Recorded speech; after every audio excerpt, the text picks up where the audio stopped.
à ceux qui sont déjà connectés. Bonsoir à ceux qui vont arriver. Bonsoir Corinne. Bonsoir à tous ceux qui répondent oui, présents au rendez-vous avec fidélité. Ne l'oubliez pas, la dernière fois je l'ai cité, j'ai dit que j'aime les personnes fidèles. Soyez fidèles et moi je le serai toujours aussi. Bonsoir, bonsoir. Bonsoir et bienvenue à ceux qui rejoignent ce live. Bonsoir à tous ceux qui vont arriver. N'hésitez pas à appeler des amis, à leur envoyer, à partager le live. On va être là ce soir pour parler vraiment encore, bien sûr, de ce qui s'est passé dans la vie de Clay, comment elle est née, ce qui s'est passé par rapport à cette naissance troublante, issue d'une grossesse, on ne va pas le répéter, ça a été compliqué. Bonsoir maman. Choucha. Bonsoir Isaac. Bonsoir et bienvenue. On répète et on réitère. Bonsoir Kamsoul. Oui, Kamsoul 6. Bonsoir. Bien le bonsoir à tout le monde, des bisous d'amour, de la grâce. Merci d'être là, merci de répondre présent. Merci à tous ceux qui rejoignent le live, merci à tous ceux qui ont fait passer le mot, merci à tous ceux qui sont sensibles à mon histoire. Bonsoir Pierre Fontaine. Merci à tous ceux qui, en conscience, ont essayé peut-être même de se renseigner. Bonsoir Marie, de se renseigner par rapport au déni de grossesse. Bonsoir Mathélios. Bonsoir Jeanne. Merci à ceux qui ont essayé de savoir, parce que ces lives ils concernent à la fois le déni de grossesse, l'infanticide raté, dont moi je suis survivante, une grande survivante de la vie là. On parle aussi beaucoup de foi parce que rien n'a été dicté dans ma vie. Bonsoir Marie, bonsoir Femme Groumon. Rien n'a été dicté dans ma vie. Bonsoir Jeanne Janot. Rien n'a été dicté dans ma vie sans la puissance, la grâce et l'accompagnement, le soutien du Seigneur. Bonsoir Manuela. Tout a été vraiment orchestré et je le redis toujours, même si on doit vivre des choses qui sont difficiles dans la vie, ne jamais perdre de vue ce qui nous est donné. Bonsoir Marie Camara. Ne jamais, bonsoir Céline, ne jamais oublier, ne jamais, bonsoir Gilda. Une habituée, oui, on a des habitués là quand même. Ouh, bonsoir, bonsoir. Moi, je suis contente quand je revois des noms, des personnes qui osent revenir et qui intègrent le fan club et qui sont présents pour témoigner vraiment de leur soutien par rapport à cette histoire abracadabrante, mais qui n'est pas un cas isolé. Ma maman va bien, Marie, merci beaucoup. Elle va bien, elle a bien profité. Dernièrement, on a joué au domino. Malheureusement, elle a quelques petites défaillances parce qu'avant, je pouvais jouer au domino avec elle et presque voir qu'elle gagne. Et là, en fait, elle a eu des moments des grands moments de blanc. Et je me suis dit, non, mais là... Donc, on avance, la maladie avance malheureusement pour moi. Mais ça m'a pas empêché de rire avec elle, de danser pour elle et de la chouchouter encore et de prendre soin d'elle parce que je l'aime tellement et parce qu'elle mérite de pouvoir se récréer, de pouvoir être bichonnée. Là, dernièrement, j'ai été lui acheter des chaussons bien chauds parce que chez nous, il commence à faire vraiment froid et qu'elle ait des chaussons un petit peu matelassés, un peu avec du mouton dedans pour qu'elle ait les pieds bien au chaud, même s'il fait bon dans la maison, mais qu'elle soit au chaud. Donc voilà, je prends soin d'elle comme je peux, mais elle va bien et merci de demander, merci. Elle sait que vous priez pour elle, je l'ai déjà dit à certains, que je lui ai montré l'avant-dernier live où elle a pu comme regarder et faire C'est une vraie créole, elle va pas faire oui, non. Elle faisait des à chaque chose que je disais et je lui ai répété que les gens priaient beaucoup pour elle, que tout le monde envoyait beaucoup de bénédictions et que les gens nous aimaient énormément. Et je crois que ça lui a chauffé le cœur, ça lui a fait du bien parce que elle a dit « Oh, c'est sympa. Oh, c'est sympa. » Et ça reste en fait. Ce moment où elle a réagi comme ça, moi j'étais comme... quand même, elle a entendu que des gens priaient pour elle et qu'ils lui envoyaient des bénédictions. Donc ça, pour elle, elle a été quelqu'un de foi. Elle a beaucoup prié Notre-Dame de la Guadeloupe. Apparemment, c'était vraiment une des saintes qu'elle priait énormément. Donc j'estime qu'en plus, on ne le savait pas. On avait ça en commun. Donc moi aussi, je prie beaucoup Notre-Dame de la Guadeloupe. J'ai la statue, je l'honore, j'ai un chapelet sur elle, etc. Donc je me dis, waouh, j'ai beaucoup de points communs que j'ai découverts avec elle. Alors qu'on ne se voyait pas. C'est énorme.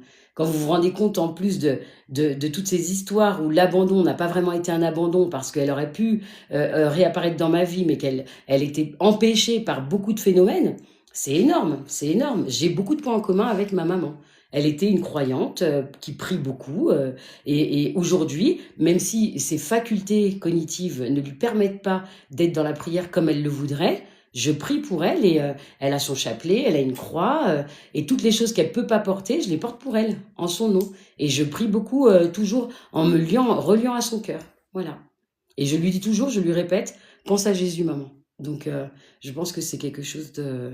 Ça devient comme une sorte de routine entre nous. C'est quelque chose de bon. Bonsoir, Monsieur Po.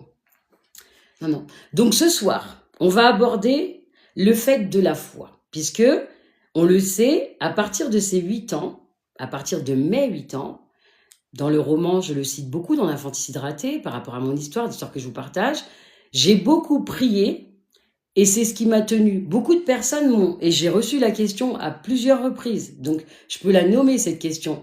Mais comment vous avez fait pour traverser tout ça? Comment vous avez fait pour résister? C'est une question qui revient, qui est récurrente.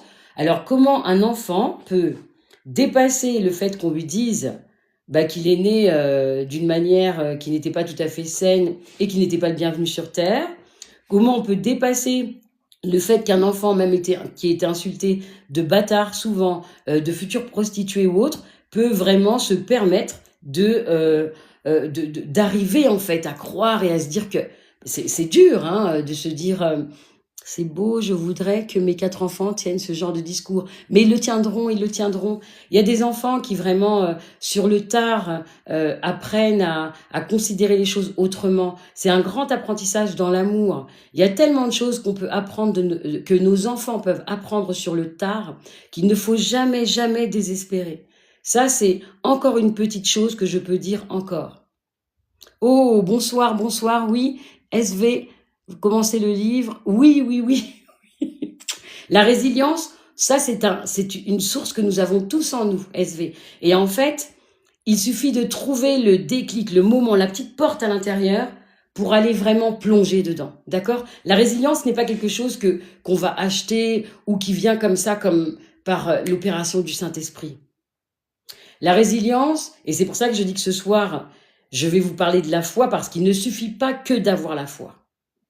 Toute personne qui peut être en train de dire « Ah oui, mais moi, je suis chrétienne, je suis chrétien, je suis protestant, je suis protestante, je suis évangéliste, je suis évangélique, oh, je suis musulmane, je suis... » Non, il suffit pas que d'avoir la foi. Parce qu'on peut tous avoir une religion, c'est une étiquette, ça. Ça, c'est l'étiquette que le monde entier donne à chacun. On peut tous avoir une religion. Mais au-delà d'avoir une religion, il suffit d'avoir la foi. Une foi qui t'emmène chaque jour à avoir une conduite qui aille avec cette foi, donc qui la nourrit. Parce que juste dire j'ai la foi, tout le monde peut le faire. Moi, je peux le faire 1 million de fois, je peux le dire tous les jours, et derrière, j'ai un comportement qui n'est pas très sain, parce que je n'aide pas mon prochain, je parle mal à mes enfants, je suis très insolente, je suis vulgaire. Vous voyez?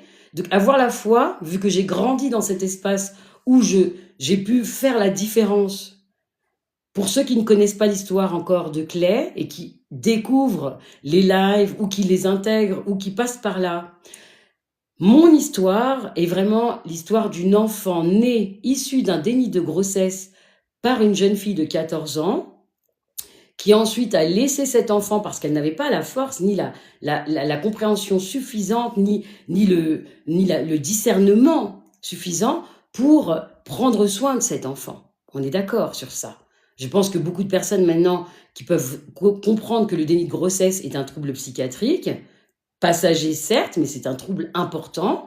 On peut comprendre qu'une jeune fille de 14 ans qui vit ce phénomène ne se voit pas avec ce bébé comme ça, alors qu'à 14 ans, on sait bien que les jeunes filles ne sont pas prêtes à être mères. Elles ne sont pas prêtes à pouponner. Il faut être honnête là-dessus.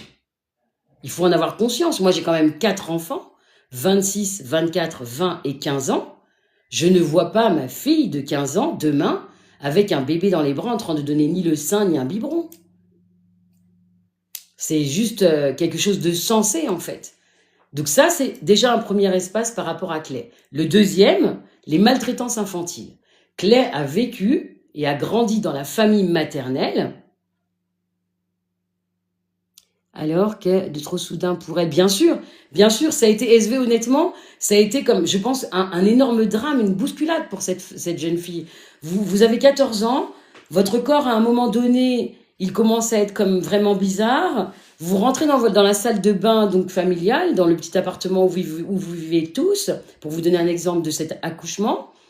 Et puis quelque chose sort de votre corps, mais vous ne savez pas ce que c'est, et vous n'avez pas le discernement suffisant à cause du déni. Bonsoir Love, bonsoir et bienvenue. Vous n'avez pas assez de discernement pour comprendre que ce qui vient de sortir de vous, c'est un bébé.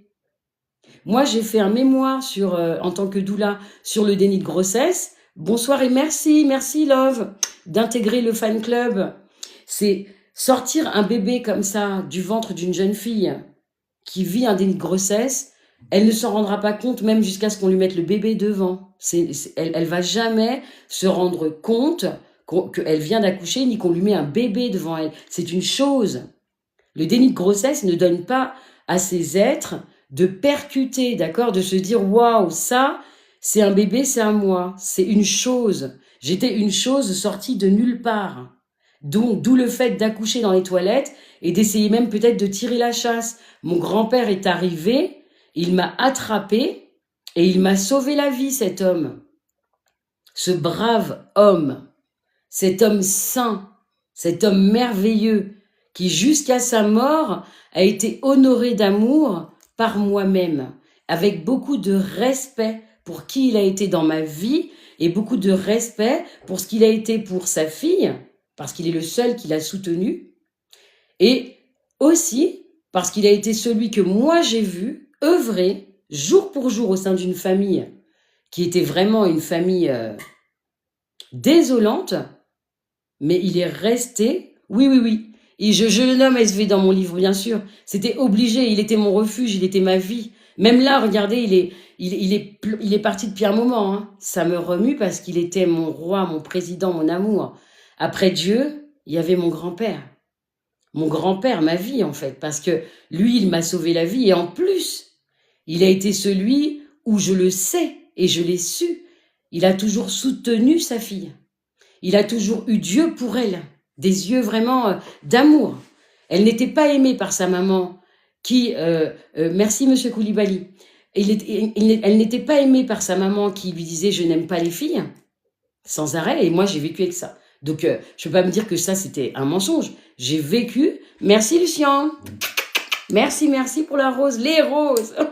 Ça commence les cadeaux. N'hésitez pas, vous le savez. Claire aime discuter, elle aime partager avec vous, elle aime qu'il y ait vraiment des échanges, donc que vous puissiez un petit peu envoyer des notes, dire ce que vous pensez, ce que vous voulez savoir en plus, avoir des petites questions. Mais j'oublie pas que vous devez tapoter sur votre écran pour des cœurs, pour qu'on grandisse les lives. Je n'oublie pas que vous pouvez m'envoyer des cadeaux et je n'oublie pas aussi que on s'aime. On s'aime d'un amour qui nous permet de partager et d'échanger tout au sein de ce live. Hein? Ah non, désolée Stéphanie, je suis née dans le 12e, je suis restée dans la région parisienne. Merci Gilda, je suis restée dans la région parisienne jusqu'à à peu près mes 27-28 ans. Et ça fait 22 ans que je vis en montagne et que j'ai quitté la région parisienne. Donc non, ça fait très longtemps que je ne suis plus en région parisienne. Merci Lucien. Oh là là, mais moi je suis gâtée ce soir, je vous le dis. Hein. Je reçois des roses et des cœurs. Si vous saviez, merci Marie. Si vous saviez, mais si vous saviez ce que ça me fait dedans là. Si vous saviez. Mais peut-être qu'on s'est connus, je ne sais pas, peut-être qu'on s'est rencontrés dans des soirées ou autres. Envoyez-moi un MP. Vraiment, Stéphanie, il faut oser. C'est tout à fait possible. J'ai quand même grandi en région parisienne. Je sortais, hein, faut pas croire. Je suis pas beaucoup sortie, mais je sortais, on sait jamais. Sait-on jamais? On a peut-être des relations en commun, on ne sait pas. Et Dieu fait bien les choses. Donc peut-être qu'il y a des belles rencontres à travers ces lives aussi qui permettent à certains de se retrouver, de retrouver des gens qui connaissent. Merci Love. Ouah, ça brûle ce soir. Alors on continue à faire chauffer l'affaire, d'accord? Continuons à mettre de la flamme là-dedans. Faisons brûler ce live. On a dit qu'on parlait de la foi. Pourquoi on va parler de la foi? Parce que la naissance, ma naissance, la naissance de Clay n'est pas quelque chose de juste comme ça. Qui s'est bien passé et puis où on peut dire oh c'est pas grave, c'est juste un truc, un phénomène bizarre. Non, il y a eu une naissance dans la mort, d'accord? Il y a eu une naissance dans la mort. Cette naissance, Traoré, j'y répondrai, c'est sûr, Madame Niakate. Ce soir, je me pencherai dessus. Mouah. La seule chose que je peux dire en conscience par rapport à la foi, c'est qu'une naissance dans la mort, les maltraitances infantiles vécues ne m'ont pas invité à devenir quelqu'un de aigri, de méchant et qui en voulait à la terre entière. D'accord? Bonsoir Chabine. Ce qui m'est arrivé à moi m'a invité à connecter la foi, ça c'est sûr. Mais cette foi, comme je le redisais, elle n'est pas suffisante juste de dire j'ai la foi, c'est bon. C'est de pouvoir nourrir cette foi, de pouvoir aller regarder dans son noyau, là, dans son cœur, comment on peut animer cette foi. Et c'est de ça qu'il s'agit ce soir. Bonsoir Canel. C'est de savoir comment on peut l'animer. Donc, moi, je pourrais vous le dire et vous pouvez me le partager. N'hésitez pas. Quelles que soient vos religions, ça m'est complètement égal. Et quelle que soit votre foi aussi. Comme je l'ai déjà expliqué, vous pouvez avoir foi juste en la nature. Vous pouvez avoir foi juste en une étoile. Ça m'est égal. C'est de savoir comment vous animez cette foi. Comment vous vibrez cette foi au jour le jour. Moi, pour vous raconter mon histoire et pour continuer à vous faire me connaître un peu plus par rapport à tout ce qui m'est arrivé, la foi qui est née, qui est venue me connecter à mes 8 ans, heureusement qu'elle est venue et qu'elle a surgi dans des moments où il y avait, même si j'étais toute petite, des questionnements. Je regardais le monde autour de moi. J'ai vécu des choses dramatiques qui m'ont emmené à la connecter cette fois. Puisque de mes 8 ans jusqu'à ce que je parte de chez ma grand-mère, ma maman va bien, Guadada, merci. J'ai donné de ses nouvelles tout à l'heure, vous n'étiez pas encore arrivés. On a fait une partie de domino et malheureusement pour moi, j'ai pu me rendre compte que la partie de domino de avant-hier n'était pas la partie de domino qu'on a fait au mois de juillet, au mois de juin, parce que là, il y a un grand décalage et malheureusement, il y a eu un blanc où elle voyait plus bien les pions et elle pouvait pas trop mettre les... Alors que d'habitude, j'avais peur de perdre parce qu'on m'avait dit qu'elle était une très grande joueuse. Et là... Mais c'est pas grave, on a passé du temps à être chouchoutés, à être dans l'amour, à grignoter des petites choses ensemble et à être vraiment comme ça, vraiment dans la paix, l'amour, et à échanger beaucoup sur tout ce que vous envoyez tous comme amour, comme prière, et la beauté et la bonté qu'elle vit avec vous tous par rapport à tout ce que vous envoyez pour nous, tous ces ressentis-là que moi je peux capter pour elle, que je peux connecter pour elle. Donc je vous remercie de poser des questions, je remercie à ceux qui connaissent l'histoire de pouvoir encore continuer à me suivre et à venir à chaque épisode, puisque chaque épisode nous emmène dans une autre dimension. Là, on est dans la dimension de comment j'ai connecté la foi, qu'est-ce qui m'a fait nourrir cette foi, mais surtout, comment cette foi a été inébranlable. Parce qu'à des moments donnés dans ma vie, j'aurais pu ne plus avoir foi en Dieu. J'aurais pu dire non, mais il y a trop de malheur, et moi j'arrête et je quitte tout ça, parce que ce n'est pas vrai en fait. Ce n'est pas ce qui s'est passé. Pourquoi? Parce qu'à chaque malheur, à chaque chose qui me sont arrivées, j'ai décidé, moi, dans mon cœur, là, que je regardais tout autour de moi, que j'observais vraiment le comportement d'autrui, en fait, pour me donner comme une sorte de raison, pour me trouver ma propre identité. Et quand je regardais ce qui se passait autour de moi, je peux vous assurer, devant Dieu le Père et ses saints, devant tout commandement divin, que tout ce que je voyais qui était vraiment pas très joli, pas très bien, pas très honnête pour faire grandir une jeune fille, je le rejetais dans mon cœur en me disant « je ne ressemblerai pas à ça, je ne serai pas comme eux ». Et ça, c'est une phrase qui a été récurrente pour moi dans mon cœur et dans mes prières. Je peux vous l'assurer. Parce que de mes 8 ans, de ma naissance à mes 8 ans, ça n'a déjà pas été si simple, puisque j'ai été comme, hop, projetée là, à la grâce de mon grand-père, mis vraiment en protection avec lui sous sa tutelle, mais malheureusement à 4 ans, il part. À mes 4 ans, il se sépare de sa femme. Et malheureusement pour moi, je deviens comme la motivation de vengeance de cette femme par rapport à sa vie, par rapport à son histoire en fait. Déjà qu'elle n'aimait pas sa fille, elle ne voulait pas de fille, et là elle hérite de la fille de sa fille, qui en plus est issue d'un déni de grossesse, donc qui a sûrement provoqué chez elle une honte, ou on n'en sait rien. On ne sait pas comment cette femme a vécu ce truc, mais quoi qu'il arrive, elle a vécu ce phénomène avec une amertume et une méchanceté première. Parce que quand on ne comprend pas une situation, on essaye de se renseigner. Quand on n'essaye pas de se renseigner, c'est pas le cœur qui commande, c'est pas le cœur qui mène la danse.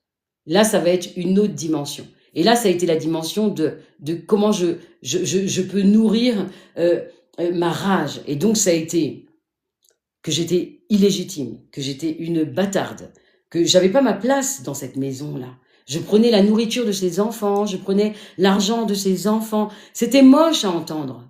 Et les gens qui n'ont pas entendu ça se permettent de venir juger mon livre et de dire que je n'aurais pas dû sortir ce livre. Mais ce livre, il a beau vous faire trembler, il va rester dans les librairies et il va faire tout son chemin pour continuer à aider des jeunes, pour continuer à aider des femmes, pour continuer à aider des familles, pour continuer à réveiller peut-être des ados qui vivent la même situation et qui ne savent pas comment ils devront s'en sortir. Ça va peut-être leur donner un appui, quelque chose pour se dire, si elle a vécu ça et que moi, c'est un petit peu pareil, hein, alors je peux m'en sortir. C'est le but, hein, le but de mes échanges, le but des lives, le but de pouvoir partager mon histoire. Il est de pouvoir faire que je sois un témoin, un exemple, pour que autrui puisse se nourrir de ça, que autrui puisse avoir comme une sorte de pont.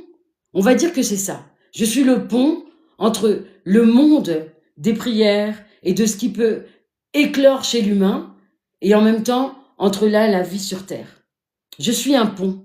Le pont de la foi, le pont de l'amour. Parce que si tu as de l'amour dans ton cœur, alors ta foi va être vraiment très grande et elle va être nourrie et elle ne va jamais s'éteindre. C'est un feu. Si quelqu'un n'est pas vraiment dans l'amour, mais plutôt dans les tracas, les méchancetés, les insultes, les bagarres, cette personne demain pourra pas se réveiller et dire mais moi j'ai la foi moi. Moi je suis quelqu'un qui suis tout le temps en train de prier, c'est important. Non. Ne me dis pas que tu pries et tu te bats le lendemain. Ne me dis pas que tu pries et tu te bats il y a 2 minutes. Ne me dis pas que tu pries et tu es capable d'insulter et de faire n'importe quoi. Parce que la foi, elle nourrit l'amour. Elle vient donner à l'amour une dimension tellement grande que même ton corps, il n'est pas suffisant pour la contenir. Si là, tu veux me dire que tu as de l'amour en toi et que la foi est quelque chose qui t'élève, alors je vais te dire que oui, tu es un feu. Tu es un feu et ton feu, il va embraser le monde. Voilà. Et oui, la foi passe par l'amour. On ne peut pas dire moi j'ai foi si l'amour n'est pas ce joyau à l'intérieur là qui devient encore plus grand, plus gros pour traverser. Donc quand les gens me posent la question comment vous avez fait pour y arriver, Clay? Ben, de mes 8 ans à mes 13 ans, déjà j'ai beaucoup prié. Je n'ai pas arrêté d'appeler le Christ, d'appeler Marie, de dire à Dieu que vraiment cette vie, elle est dure, elle est lourde. Je n'ai pas cessé. Et j'avais que 13 ans. Entre 8 et 13 ans, c'était comme ça. À mes 13 ans, vraiment, j'ai demandé à Marie d'être ma maman. Je lui ai dit qu'elle n'aurait pas d'autre choix parce que, comme je n'en ai pas, Dieu ne m'a pas donné de maman, alors tu vas être ma mère et tu vas vivre à la fois mes crises d'adolescence, tu vas tout vivre avec moi. Mais elle a tout vécu avec moi. Elle a vécu mes crises d'adolescence où vraiment je venais et je criais comme si elle était là, hein. Je la manifestais vraiment dans mon cœur. Donc je lui confiais mes douleurs, mes tristesses, je lui confiais mes désarrois, et Dieu sait que j'en ai eu. Pourquoi? Parce que j'ai vécu dans un milieu qui était vraiment très très malsain. J'ai vécu déjà les maltraitances infantiles qui ne me permettaient pas, bonsoir Lady Guy, qui ne m'ont pas permis de grandir sereine, en paix, dans une tranquillité où on peut se dire qu'on va même se coucher, on sait que demain sera une belle journée. Non, j'ai toujours été inquiète. Inquiète déjà parce que j'aurais voulu à chaque fois que ma maman sonne à la porte. Inquiète parce que j'en avais marre de prendre des coups. Inquiète parce que quand les portes étaient fermées, qu'il n'y avait aucune invitation, aucun oncle, aucun cousin dans cette maison, j'étais celle qui prenait des coups. J'étais le punching ball de ma grand-mère et on ne peut pas dire non. Ma grand-mère avait une façon de faire qui était vraiment violente. Me taper, m'insulter et après faire comme si de rien n'était devant les gens. Mais bien sûr, c'est très facile de faire ça. Paix à son âme, je l'ai déjà dit, je ne cite pas tout ça pour salir qui elle a été, je cite tout ça pour qu'on comprenne mon histoire et qu'on comprenne l'histoire de ma maman. Parce que là est l'essentiel. Son histoire à elle et sa façon de faire, les gens aujourd'hui, ils vont pouvoir juger un état d'être par rapport à une enfant, par rapport à l'histoire de cet enfant. L'essentiel n'est pas on va pas la mettre aux premières loges là. Elle n'est pas la star du moment. La star du moment, c'est ma maman. C'est ma maman la star du moment. C'est celle qui n'a pas eu la chance d'avoir ses bébés, c'est celle qui n'a pas eu la chance d'élever ou de voir sa fille et qui aujourd'hui a été retrouvée après de l'attente, de l'espérance, de la force d'amour, la grâce de Dieu qui opère et qu'à mes 50 ans, je retrouve ma maman. Ça, je trouve que c'est magique et que ça mérite vraiment d'être sur un trône. Elle mérite d'être sur un trône, ma maman. Et je la mets sur un trône.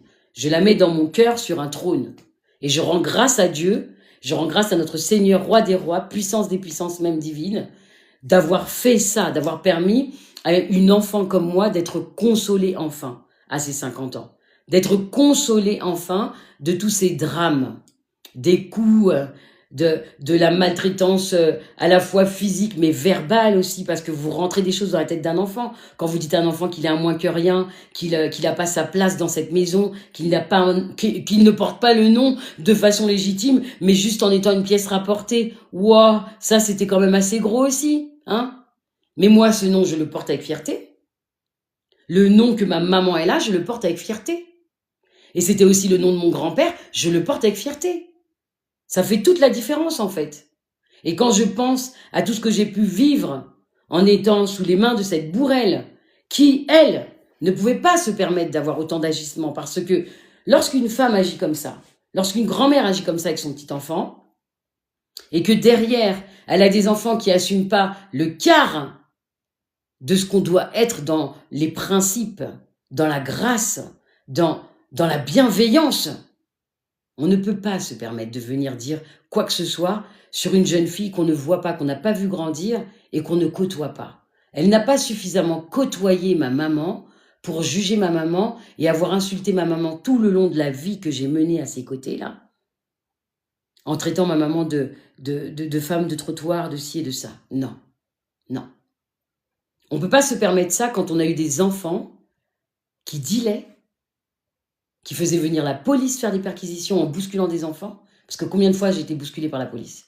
Combien de fois, moi, j'étais contre des murs parce que la police, elle regarde pas si tu as 8 ans, 10 ans ou pas, elle s'en fout. Moi, j'ai été bousculée plus d'une fois dans mon enfance par la police.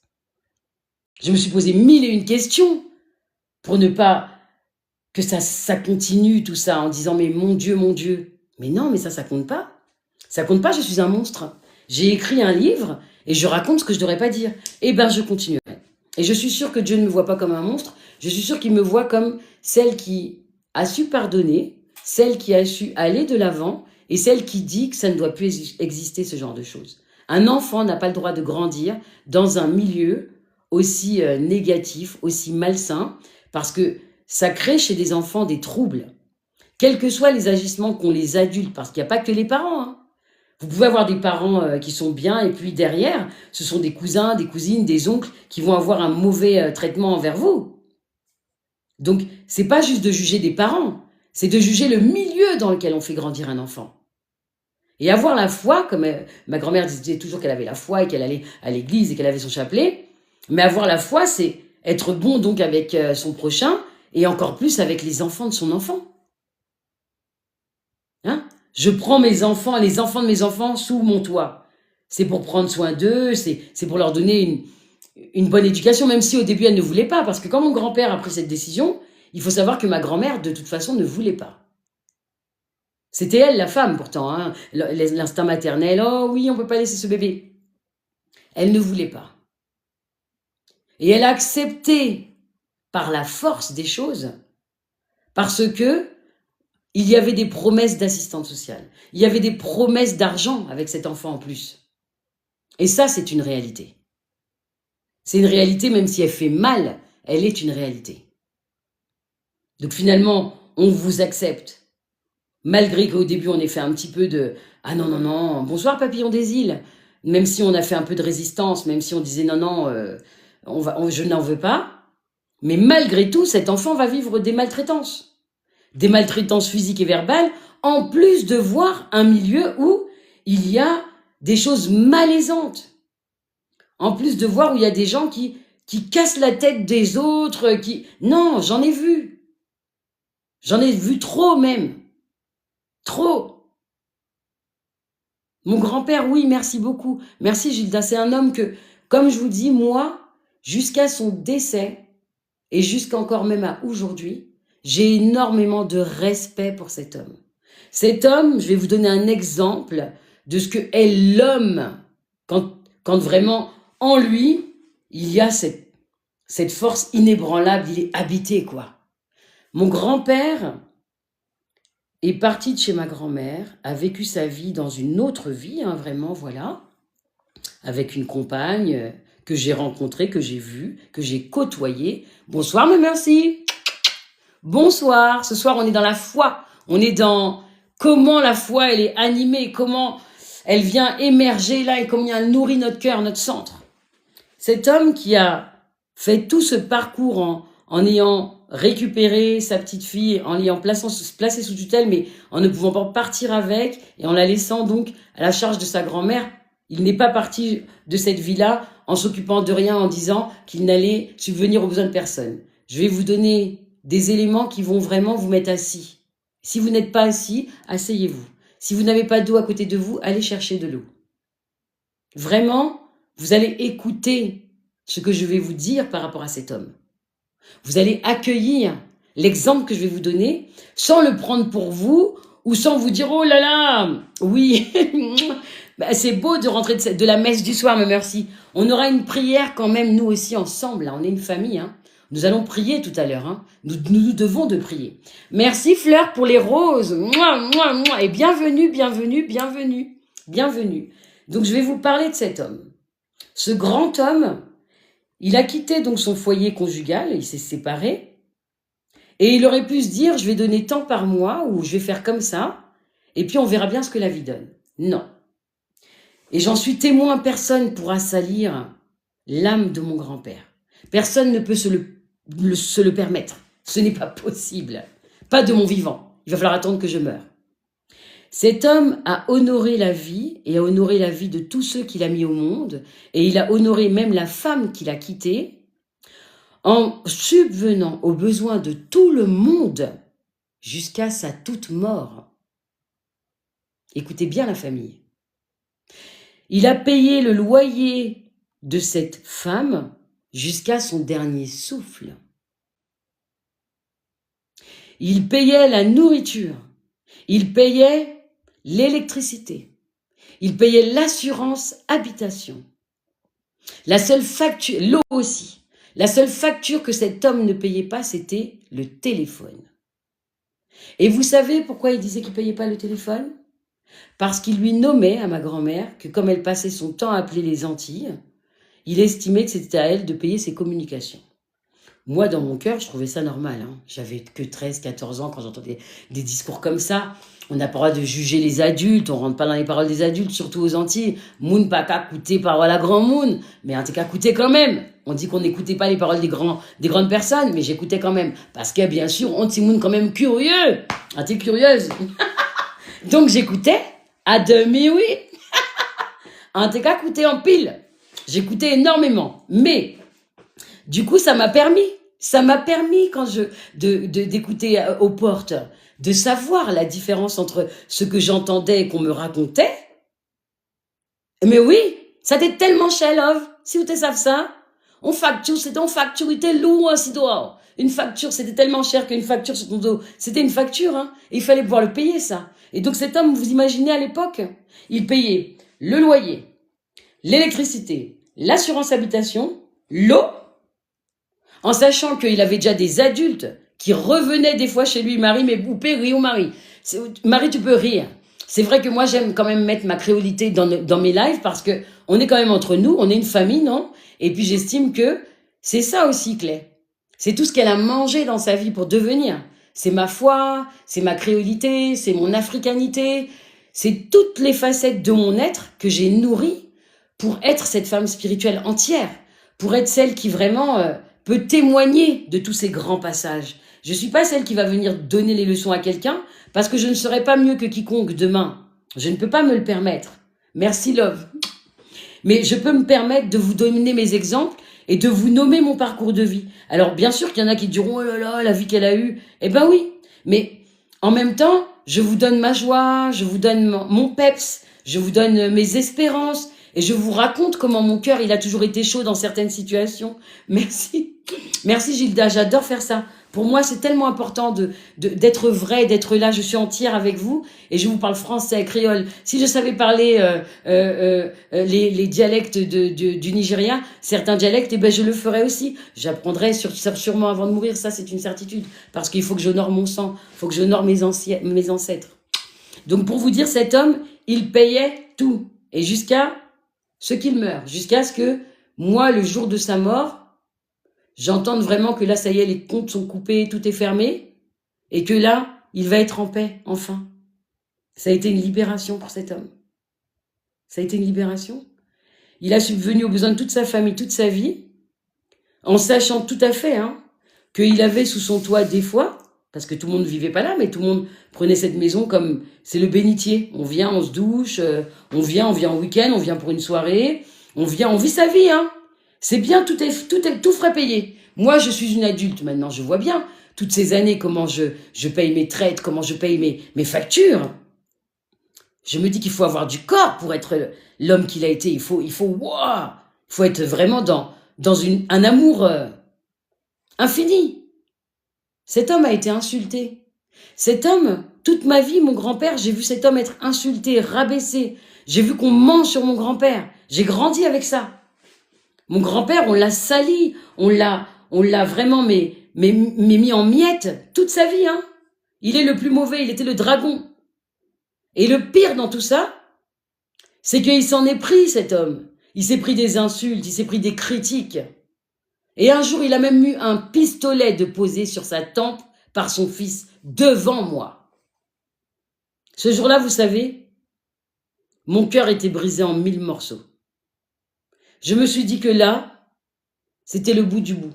J'avais vu ce qui est comme, waouh. Pour qu'un enfant mette un pistolet sur la tempe de son père, vous pensez qu'il y a de l'amour et de la foi? Répondez-moi la famille, vous êtes là. Si un papa, un fils met un pistolet sur la tempe de son papa, est-ce que vous pensez qu'il y a de la foi là-dedans? Est-ce que vous pensez qu'il y a de l'amour? Est-ce que vous pensez qu'il y a du respect?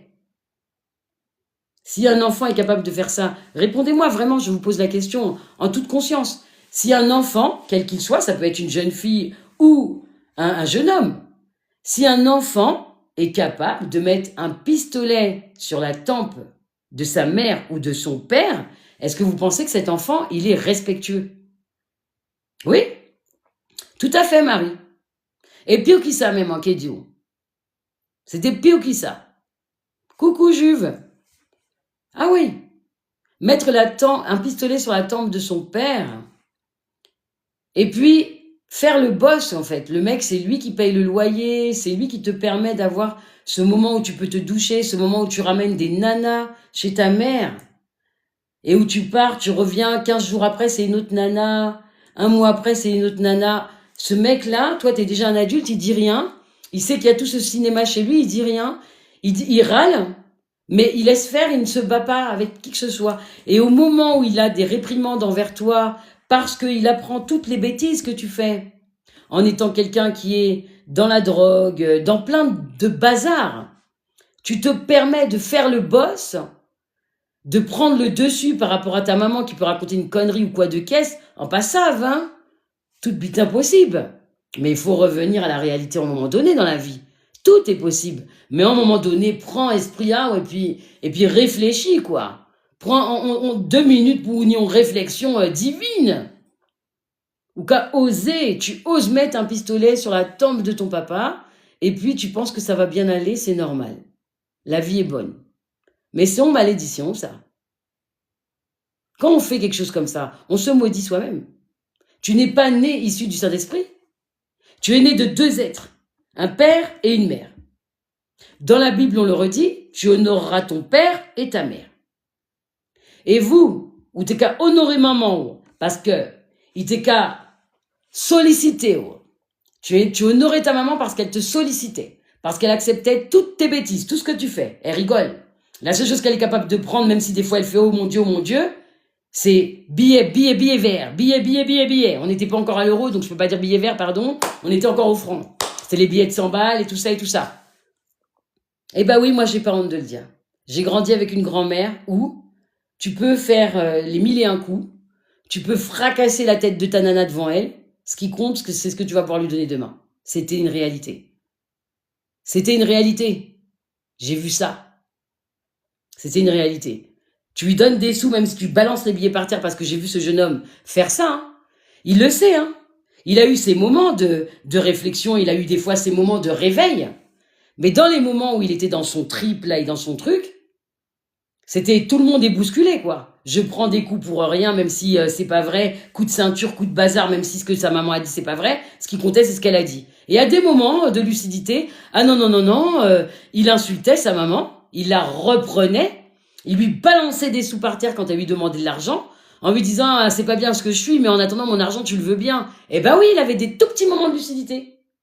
Et dans ces moments-là, j'étais heureuse. Je me disais, waouh, il voit. Et puis, tout. Ma vie, elle s'effondrait dès qu'il redevenait celui qui voyait rien. Celui qui était parti, qui avait pris plein de choses, et puis qui revenait, qui était plus du tout le même. Donc oui, je peux aussi le témoigner, ça, je l'ai vécu. Donc mon grand-père méritait pas du tout tout ce qu'il a vécu, il méritait pas toutes ces insultes, il ne méritait rien de tout ça. Et moi, je ne méritais pas d'avoir vécu avec tous ces gens-là qui, en plus, aujourd'hui, croient qu'ils étaient tous dans leur raison. Vous regardez des gens qui battent des enfants ou qui les mutilent ou qui leur ont même peut-être des fois tordu le bras ou autre, mais ils vont vous dire qu'ils ont fait ça pour le bien de la perte de l'enfant, que c'est exagéré, arrête. J'ai pas été jusque-là. Mais moi, je peux dire aujourd'hui que j'ai une demi-sœur qui a une épaule déboîtée et que elle n'est pas en santé pour faire un métier où elle pourrait soulever des charges toute la journée ou quoi que ce soit. Donc si elle veut, même elle, démentir et dire tout ça, c'est faux, ben qu'elle me prouve qu'à ses 15-16 ans, elle n'a pas eu l'épaule de déboîtée par deux personnes, qui étaient les fils de ma grand-mère, et que ce jour-là, on ne s'est pas enfuis toutes les deux. Qu'elle me le prouve. On a été à l'hôpital d'Hôtel-Dieu toutes les deux. Donc moi, j'ai pas besoin de me dire « Oh, j'ai raison, j'ai tort », mais j'ai tous ces éléments dans mes mains. Est-ce qu'on peut le comprendre, ça? On est tout ça en main, moi. Bonsoir, Fatima. J'ai tout ça dans mes mains. Et on va venir me dire « Ah non, non, non, non, Claire, ce que tu dis, c'est pas vrai, mais tu te rends compte de ce que tu racontes? Mais je raconte la vérité. J'ai grandi avec des gens qui vendaient de la drogue. J'ai grandi avec des gens qui jouaient avec les femmes et qui faisaient des bêtises. Et j'ai grandi avec une grand-mère qui faisait des mariages arrangés et qui était mauvaise. Et qu'est-ce qu'on va venir me dire, hein? J'ai grandi avec la police qui me bousculait de mes 8 ans jusqu'à X années pour venir chercher quelqu'un et faire des perquisitions. Ah, c'est un beau milieu. Je suis devenue... oh non, non, non, non, non, non, non. La foi. C'est pour ça que je vous le redis. Aujourd'hui, le thème du live, c'est « Il ne suffit pas que d'avoir la foi ». Il ne suffit pas que d'avoir la foi. J'aurais pu avoir la foi, prier comme les gens que j'ai vus avec leur chapelet, aller à l'église, faire semblant. Regarder les gens, les critiquer. « Oh, qu'est-ce que toi, t'es vilaine. Oh, mais j'ai pas aimé la voir, elle. » J'aurais pu faire des trucs comme ça, n'est-ce pas?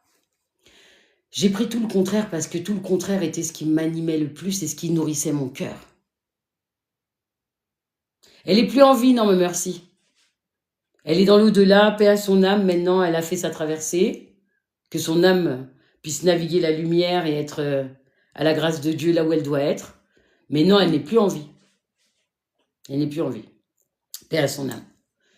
Et donc, honnêtement, ce soir, on le sait, le thème, c'est « Il ne suffit pas que d'avoir la foi ». Pourquoi? Parce que c'est pas que ma foi qui m'a emmené là où je suis, là. C'est pas possible. C'est ce que j'ai pu voir, c'est ce que j'ai pu avoir moi comme réflexion, même jeune. C'est ce que j'ai pensé. C'est tout ce qui m'a été donné d'imaginer, en fait. Un enfant peut voir 1001 trucs et puis il peut devenir la même chose. Il peut avoir envie de ressembler aux autres parce que ça va être comme si je suis une king. On est d'accord. Mais moi, j'ai décidé de faire le contraire. J'ai prié et j'ai répété la phrase toute ma vie, tout le temps. C'était mon mantra. Je ne ressemblerai pas, je ne leur ressemblerai pas. Je ne veux pas être comme eux, je ne veux pas être comme eux. J'ai fait ça. Eh bien oui, j'ai fait même ma précieuse. J'ai fait ma précieuse comme ma maman. En qu'à lever même en tidouette. En péqué conzote, en pavelé conzote. Parce que j'estime que si je suis comme vous, et si je veux être comme vous, ça veut dire que ça m'a plu, ça veut dire que je trouve ça légitime et que je trouve ça beau. Absolutely not. Non. Ce n'est pas correct. Ce n'est pas une vie, même face à Dieu, même face tout simplement au respect qu'on se doit les uns les autres. Ce n'est pas respectueux pour l'humanité de grandir et de devenir tout et n'importe quoi. Donc pour dépasser mes épreuves, il m'a fallu nourrir la paix à l'intérieur. Je ne serai pas comme eux. J'ai envie d'être dans la paix, j'ai envie d'apporter de l'amour dans le monde. Petite, je pensais ça. Le sujet du live, bonsoir Bébina. Le sujet du live, c'est il ne suffit pas que d'avoir la foi pour sortir de lourdes épreuves. Et je parle de ceci puisque, étant issue d'un déni de grossesse et ayant été abandonnée par ma maman à la naissance, ayant eu un parcours de vie très particulier qu'il a fallu reformer, reconstruire tout le puzzle, il m'a fallu des années jusqu'à la veille de mes 50 ans pour vraiment avoir tout le puzzle de complet et parcourir cette vie maintenant de la meilleure façon qu'il soit encore là, encore mieux. Ça veut dire qu'aujourd'hui, avec toutes mes épreuves, toute mon histoire, tout ce qui m'est arrivé de ma naissance jusqu'à mes 51 ans, j'ai eu 51 ans au mois de novembre, là. Je le dis, il ne suffit pas que d'avoir la foi. Je peux dire aux gens que c'est pas comme ça. Et non, il faut jamais avoir peur. On ne transmet pas les mauvaises choses. Lorsqu'on est dans le cœur, quel que soit ce que vous ayez à transmettre à un petit enfant, à vos enfants, à des jeunes ados, à des neveux, des nièces, peu importe. À partir du moment où vous êtes dans votre cœur, là, à partir du moment où vous sentez que ça vibre fort de l'amour, je parle bien de l'amour, hein, pas forcément d'aller commander quelqu'un ou quoi que ce soit, même de donner juste un conseil. À partir du moment où vous êtes dans le cœur, où vous sentez que ce que vous allez dire, c'est vraiment pour soutenir et accompagner l'autre, il n'y a aucun problème. Il n'y a aucun problème avec ça. C'est de se situer et de se trouver dans le cœur pour aller accompagner, donner des conseils, consoler, tout simplement. Moi, je me le dis, pour dépasser toutes mes épreuves, il m'a fallu avoir beaucoup d'amour dans mon cœur pour la vie. Pas pour moi, parce que je me suis jamais aimée. Je me suis pas aimée jusqu'à mes 35 ans à peu près, 36 ans. Il m'a fallu guérir. On entend des mauvaises choses toute son enfance. Tu n'es pas légitime, tu es un enfant né dans les toilettes, tu es un enfant de merde. On me le disait, hein. Eh ben, il a fallu que j'apprenne à m'aimer. Je ne suis pas cet enfant-là. Je suis pas. Alors croire que parce que j'ai grandi, parce que je m'habillais, je m'achetais des habits et que je faisais ci et ça, ce n'était pas suffisant.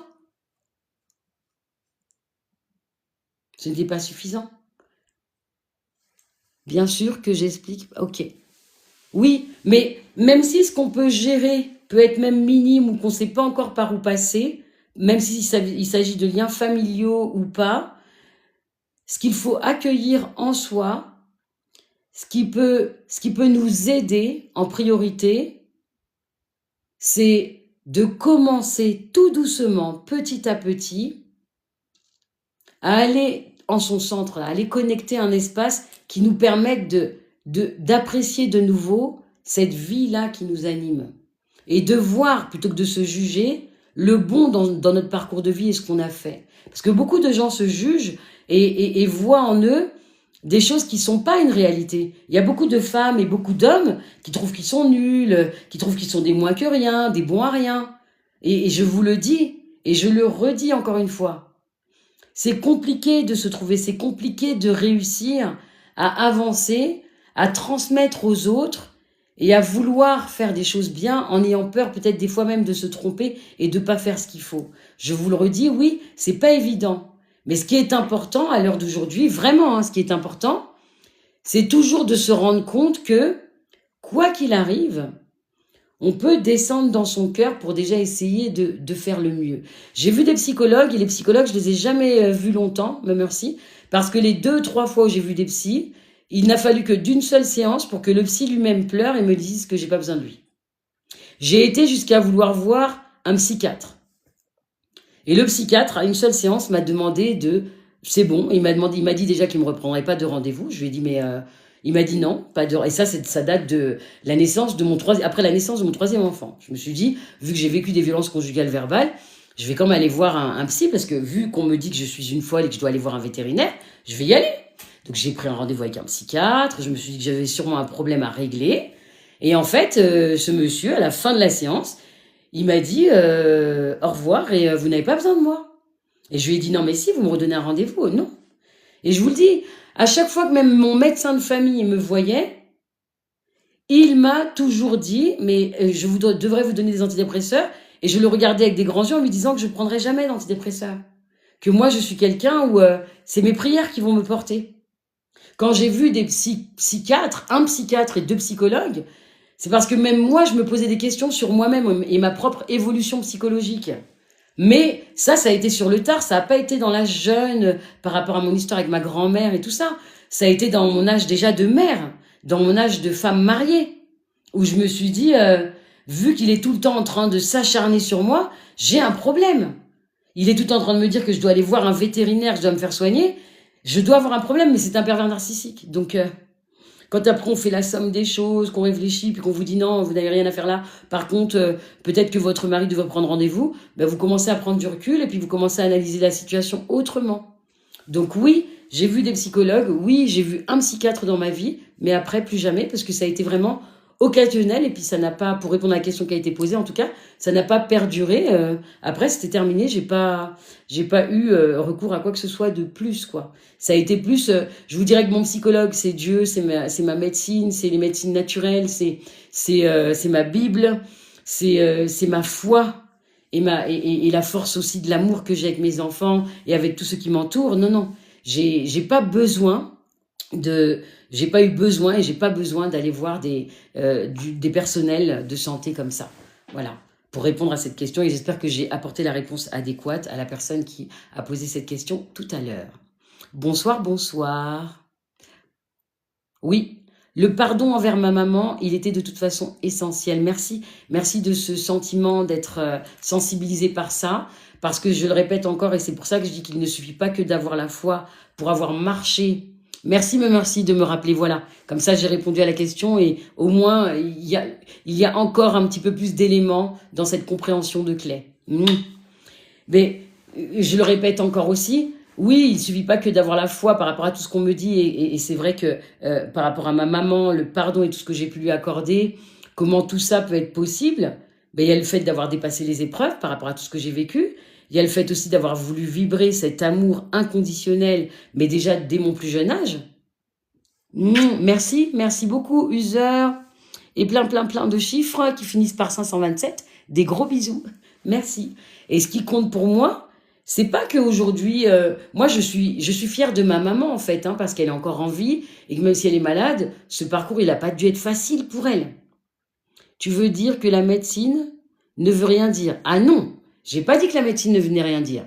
J'ai dit que la médecine, j'en ai pas eu besoin moi pour me sortir des traumatismes psychologiques et physiques que ma grand-mère m'a infligés. Mais aujourd'hui, moi, j'ai 4 enfants, 26, 24, 20 et 15. Et aujourd'hui, je peux moi aussi le dire, j'ai emmené mes enfants par rapport aux troubles qu'on a vécu par le pervers narcissique qui est leur père avec qui j'ai vécu pendant 15 ans. J'ai emmené mes enfants chez un pédopsie à un moment donné dans leur vie. Mes 2 plus jeunes ont été voir mes 2 plus vieux, mes 2 plus âgés ont été voir un pédopsie. Donc j'ai énormément confiance en la médecine. Je n'ai pas dit que je ne voulais pas avoir à faire à la médecine. J'ai dit que moi, avec la puissance là, que je voulais vibrer d'amour de Dieu, je ne voulais pas rentrer dans ce circuit. Pourquoi? Parce que, en étant aide-soignante et en ayant vécu et vu pendant mes études et mon cursus des gens, même dans les espaces de psychiatrie fermée, souffrir, dépendre des médicaments et tout le reste, j'ai adopté la force, oui, j'ai adopté la force de l'esprit, j'ai adopté le fait de pouvoir être dans le discernement et la clarté, plutôt que de vouer ma vie à des médicaments ou à des psys. Donc non. Mais par contre, j'ai des patients, même moi, que j'accompagne avec force, amour, par la médecine naturelle, par l'énergie, etc., à qui je peux très bien conseiller d'aller voir des psychologues ou des psychiatres, et ça ne me gêne pas. Le corps médical n'est pas quelque chose où je vais lancer des flèches ou dire non, certainement pas. Le corps médical, il est toute la passion que j'ai eue moi d'y être, et j'ai travaillé avec des médecins extraordinaires. Donc demain, et même jusqu'à ma mort, jamais je ne pourrai cracher sur la médecine. J'ai honte aujourd'hui de ce que la médecine est devenue. Moi, j'ai été aide-soignante, mais si aujourd'hui on devait me faire travailler dans des services et où je devrais travailler avec le moindre de personnel qu'il y a, avec les états aujourd'hui, vraiment là, la considération qu'ont les soignants par rapport à les chefs, comment ils les considèrent, le matériel manquant, comment les patients sont traités et tout le reste, mais excusez-moi du peu. La médecine ne ressemble pas du tout aujourd'hui à ce que moi j'ai vécu quand j'étais encore en poste. Donc la personne qui m'a posé la question a bien fait, mais moi aujourd'hui, j'ai rien contre le milieu médical, mais par contre, je vomis tout ce qui se passe depuis l'après-Covid. L'hôpital est devenu comme une sorte de structure de robot. Certains soignants n'ont plus du tout la force et la passion de pouvoir travailler, et ceux qui ont encore la passion de leur métier sont pointés du doigt. Non, ma maman n'est pas lucide, elle n'est plus lucide. Elle a des tout petits moments de lucidité. À des moments donnés, quand je l'ai retrouvée l'année dernière, au mois de juillet, pour répondre à la question, user 527, à des moments donnés, quand je l'ai retrouvée, elle avait vraiment des moments de lucidité, elle sait me reconnaître. Comme là, elle va me reconnaître, elle sait très bien qui je suis, elle va même me nommer. Elle sait que c'est Alice, il n'y a aucun souci. Par contre, à des moments donnés, je suis une cousine, et elle le nomme. À des moments donnés, je suis peut-être juste quelqu'un qui suis là, mais si je sors de son champ pendant un long moment, puis après je reviens, elle dit « Ah, te voilà, toi t'es revenu ». Donc, elle sait très bien. Mais elle a plus de moments d'absence que de présence. Et ce qui compte justement dans ces moments-là, c'est que je puisse lui apporter beaucoup, beaucoup d'amour et de tendresse. C'est que je puisse la chouchouter et lui montrer par des gestes. Vous voyez, je touche ses sourcils, je touche ses joues comme ça, je l'embrasse, je me mets dans son cou comme un bébé et je respire sa peau. Je lui fais tout ce que moi, j'aurais aimé qu'on me fasse et tout ce que j'ai fait à mes enfants. Donc, je lui apporte beaucoup, beaucoup de tendresse, beaucoup, beaucoup d'attention et je prends soin de son corps dans sa globalité. Voilà. Voilà, voilà. Pour répondre à la question qui a été posée encore. Oui, ce que je dis, oui. Merci, Love. Pour moi, c'est tellement important, en tout cas.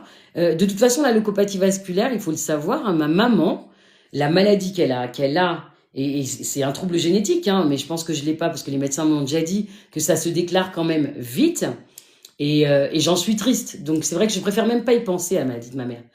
Parce que quand j'y pense, je me dis qu'il me reste peut-être que 5, 6 ans avec elle, vu que je sais qu'elle va être emportée par cette maladie et que ça me rend très, très, très triste. Ce qui compte pour moi aujourd'hui, c'est que je sais qu'elle n'est plus dans un milieu qui est austère, où il lui manque des choses, où elle n'est pas entourée de gens qui l'aiment. Là, aujourd'hui, les antidépresseurs, oui, j'en ai jamais pris, Love. J'ai jamais pris de médicaments comme ça. J'ose même pas prendre des paracétamol et tout ça quand j'ai mal à la tête ou autre. Donc, moi, je suis pas médicament. Je suis pas médicament, je déteste ça. À l'âge de 2 ans et j'ai 47 ans. Ah, mais ne pas réussir à pardonner, user, comme on le disait, et je l'ai déjà dit, puisque dans le live, on parle beaucoup du pardon que j'ai accordé à ma maman, et comme on perd un peu le fil, on revient, on repart, et bien ce pardon que j'ai accordé à ma maman, comme je le dis si bien, en fait, c'est pas un pardon que je lui ai accordé. C'est un pardon qui est venu là, dans mon centre, par l'amour, d'accord? C'est que quand oui, moi je suis pas du tout médicament, je suis vraiment médecine naturelle, médecine pays, et tout ce qu'on peut avoir nous chez nous. Et je trouve que c'est mieux, Love. C'est la meilleure des médecines d'ailleurs pour l'homme, elle est dans la nature, Elle n'est pas dans les pharmacies, Vraiment, sauf quand on n'a pas le choix. Mais nos médecines, pour la tête, pour le reste, c'est ce qu'on trouve dans les forêts, c'est ce qu'on peut faire pour nous. Donc pour en revenir en tout cas encore à la question du pardon par rapport à ma maman, le pardon, c'est pas une question qu'il a été accordé à ma maman, c'est que l'amour qui me nourrit, la foi que j'ai en Dieu, la foi que j'ai en la vie, m'a permis de marcher, de naviguer cet espace où je suis obligée de leur pardonner aux gens, même à ceux avec qui j'ai vécu et qui m'ont tapé. Je vais pas garder ça sur mes épaules, ça me regarde pas. Ceux qui ont mal agi avec moi-même quand j'étais petite, est-ce que ça me regarde aujourd'hui, j'ai 51 ans? Est-ce que c'est moi qui dois porter leur fardeau? Non. Je porterai le sac de personne. Parce que dans la Bible, il est écrit que chacun portera sa propre charge. Donc aujourd'hui, je le dis, chacun porte sa propre charge. Moi, je porte la mienne. Je dois élever encore des enfants, j'ai pas fini. J'ai encore 2 étudiants, moi. J'en ai 2 qui sont adultes et qui vivent et qui se débrouillent, ok. Mais j'en ai 2 qui sont étudiants. Donc non. Aujourd'hui, je me dis que le pardon que j'ai accordé à ma maman, le pardon que j'ai accordé à tous les gens qui m'ont fait du mal, même des sorciers, et j'ai pas peur de le dire, je leur ai pardonné à eux aussi. Je me suis relevée et aujourd'hui, pour moi, ça va. Aujourd'hui, c'est le mieux. Parce que ma foi me permet de me dire que puisque ces gens-là ont agi comme ça, c'est à eux de porter leurs erreurs et leurs fautes. C'est pas à moi de la porter, cette faute. Non. Je préfère qu'on ait des grands bisous d'amour et qu'il y ait de la force. La force du pardon, c'est de se dire que quoi qu'il arrive dans la vie, c'est quand on pense à qui on est soi-même, quand on pense à nos propres valeurs, nos principes là à l'intérieur, qu'émerge encore plus de puissance et d'intensité et de force de vie. Moi, je peux vous dire aujourd'hui, si vous me demandez encore, mais oh, comment t'as fait, etc. C'est pas une question de facilité, je suis pas un extraterrestre. C'est que j'ai toujours réfléchi, pour ne pas ressembler aux autres, à qu'est-ce qui était bon là à l'intérieur de moi, qu'est-ce qui me nourrissait moi là à l'intérieur. Et je vous assure, ce qui m'a toujours nourri, c'est l'amour. C'est l'amour, parce que moi, je suis une grande amoureuse de la vie. J'aime la vie, j'aime le monde, j'aime tout le monde. J'aime toutes les populations, tous les êtres qui peuvent être là, même dans une petite fraction de seconde à rencontrer quelqu'un, même à la caisse d'un supermarché. J'aime le monde. J'aime être en contact avec les gens. J'aime voir la vie dans les yeux des gens, dans ce qu'ils sont. Et quand je vois des tristesses ou que je vois des fois des encombrements, mon cœur rejoint tout de suite cet espace-là pour leur donner de l'amour, pour même juste un regard. Je peux pas vous dire que... Voilà, vous voyez, j'ai des enfants. Pour vous dire mes enfants, je vais vous donner un exemple qui va vous faire rire. Mes enfants, depuis qu'ils sont tout petits, depuis qu'ils ont... depuis plus de 10 ans, puisque le premier livre est sorti en 2013, depuis plus de 10 ans, quand on me croisait, même quand j'étais en Haute-Savoie, et que j'étais arrêtée par des amis ou par des gens qui avaient vu ma conférence ou qui avaient vu ou écouté une radio ou autre, les gens m'arrêtaient et on discutait. Mais on discutait comme, voilà, comme si on se connaissait, comme des amis, pour partager de l'amour. Mes enfants en avaient marre. Ils me disaient, mais maman, moi, je vais plus acheter le pain avec toi. On met 1 heure pour aller à la boulangerie, on revient alors que la boulangerie est à 5 minutes. Et je vous assure que même aujourd'hui, aujourd'hui encore, ils ne le feraient pas. Ils n'ont pas envie. Aujourd'hui, je vais à la caisse d'un supermarché, je prends mes courses, mais je suis quelqu'un qui parle. Mais oui, être soignante, c'est comme ça, c'est le lien à l'humain en plus. Donc, qu'est-ce que je fais? Je vois que la caissière, elle est dans son truc et tout, puis je sens qu'il y a un feeling qui est bad. Mais je parle à la caissière. Je lui dis, oh mademoiselle, vous avez coupé vos cheveux. Ah, ça vous va bien. Oh, j'avais pas vu que vous aviez fait votre couleur. Peut-être que la semaine dernière, je l'avais vu et puis j'ai pas fait attention. Mais en tout cas, là, aujourd'hui, je vois qu'il y a quelque chose qui va pas. Et vous voyez, Isaac, il confirme ce que je vous dis. Il y a personne dans mes enfants qui va aller faire les courses avec moi. Ils me laissent descendre toute seule dans le supermarché. Ils me laissent revenir parce qu'ils savent que sinon, ça va durer 10 plombes. Même dans les rayons, je vais voir une femme enceinte qui est là. Je vois qu'elle a 10 kilos sur les épaules.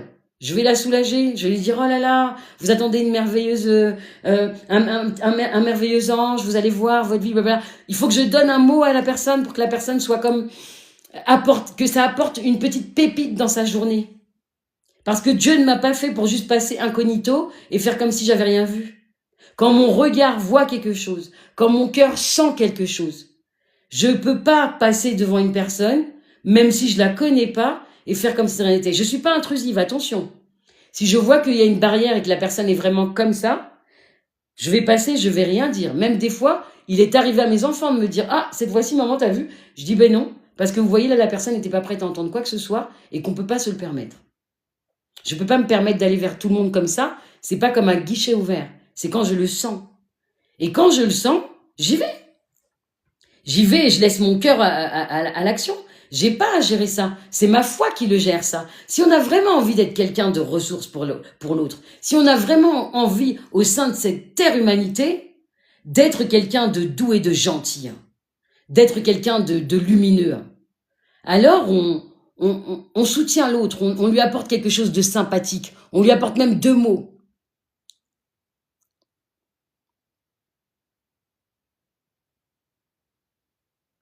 Non, je donne pas à ma maman ce que j'ai donné à mon mari puisque j'ai été mariée et que pendant 15 ans, j'ai souffert. J'ai souffert avec un pervers narcissique qui m'a vraiment fait une vie dans des enfers pas possibles.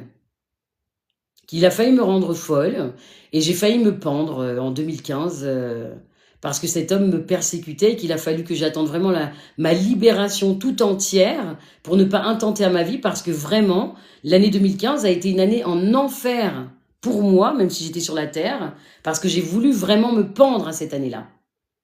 Vous voyez? Donc non, j'ai pas toujours, et c'est ce que je vous ai dit dès les débuts des lives, dans l'épisode 1, 2, j'ai pas toujours été comme ça, toute avec cette force. Il a fallu que je traverse, que je traverse, que je traverse, que je traverse, et que je prenne de la force dans chaque épreuve pour m'accueillir et pour m'asseoir dans cette clé qui est en face de vous aujourd'hui. Vous voyez, il y a 10 ans, j'étais pas comme ça. Il y a 10 ans, j'accompagnais encore et j'aidais aussi beaucoup de personnes. Mais à des moments donnés dans ma vie, j'ai vécu des enfers qui m'ont donné envie de vraiment aller me pendre.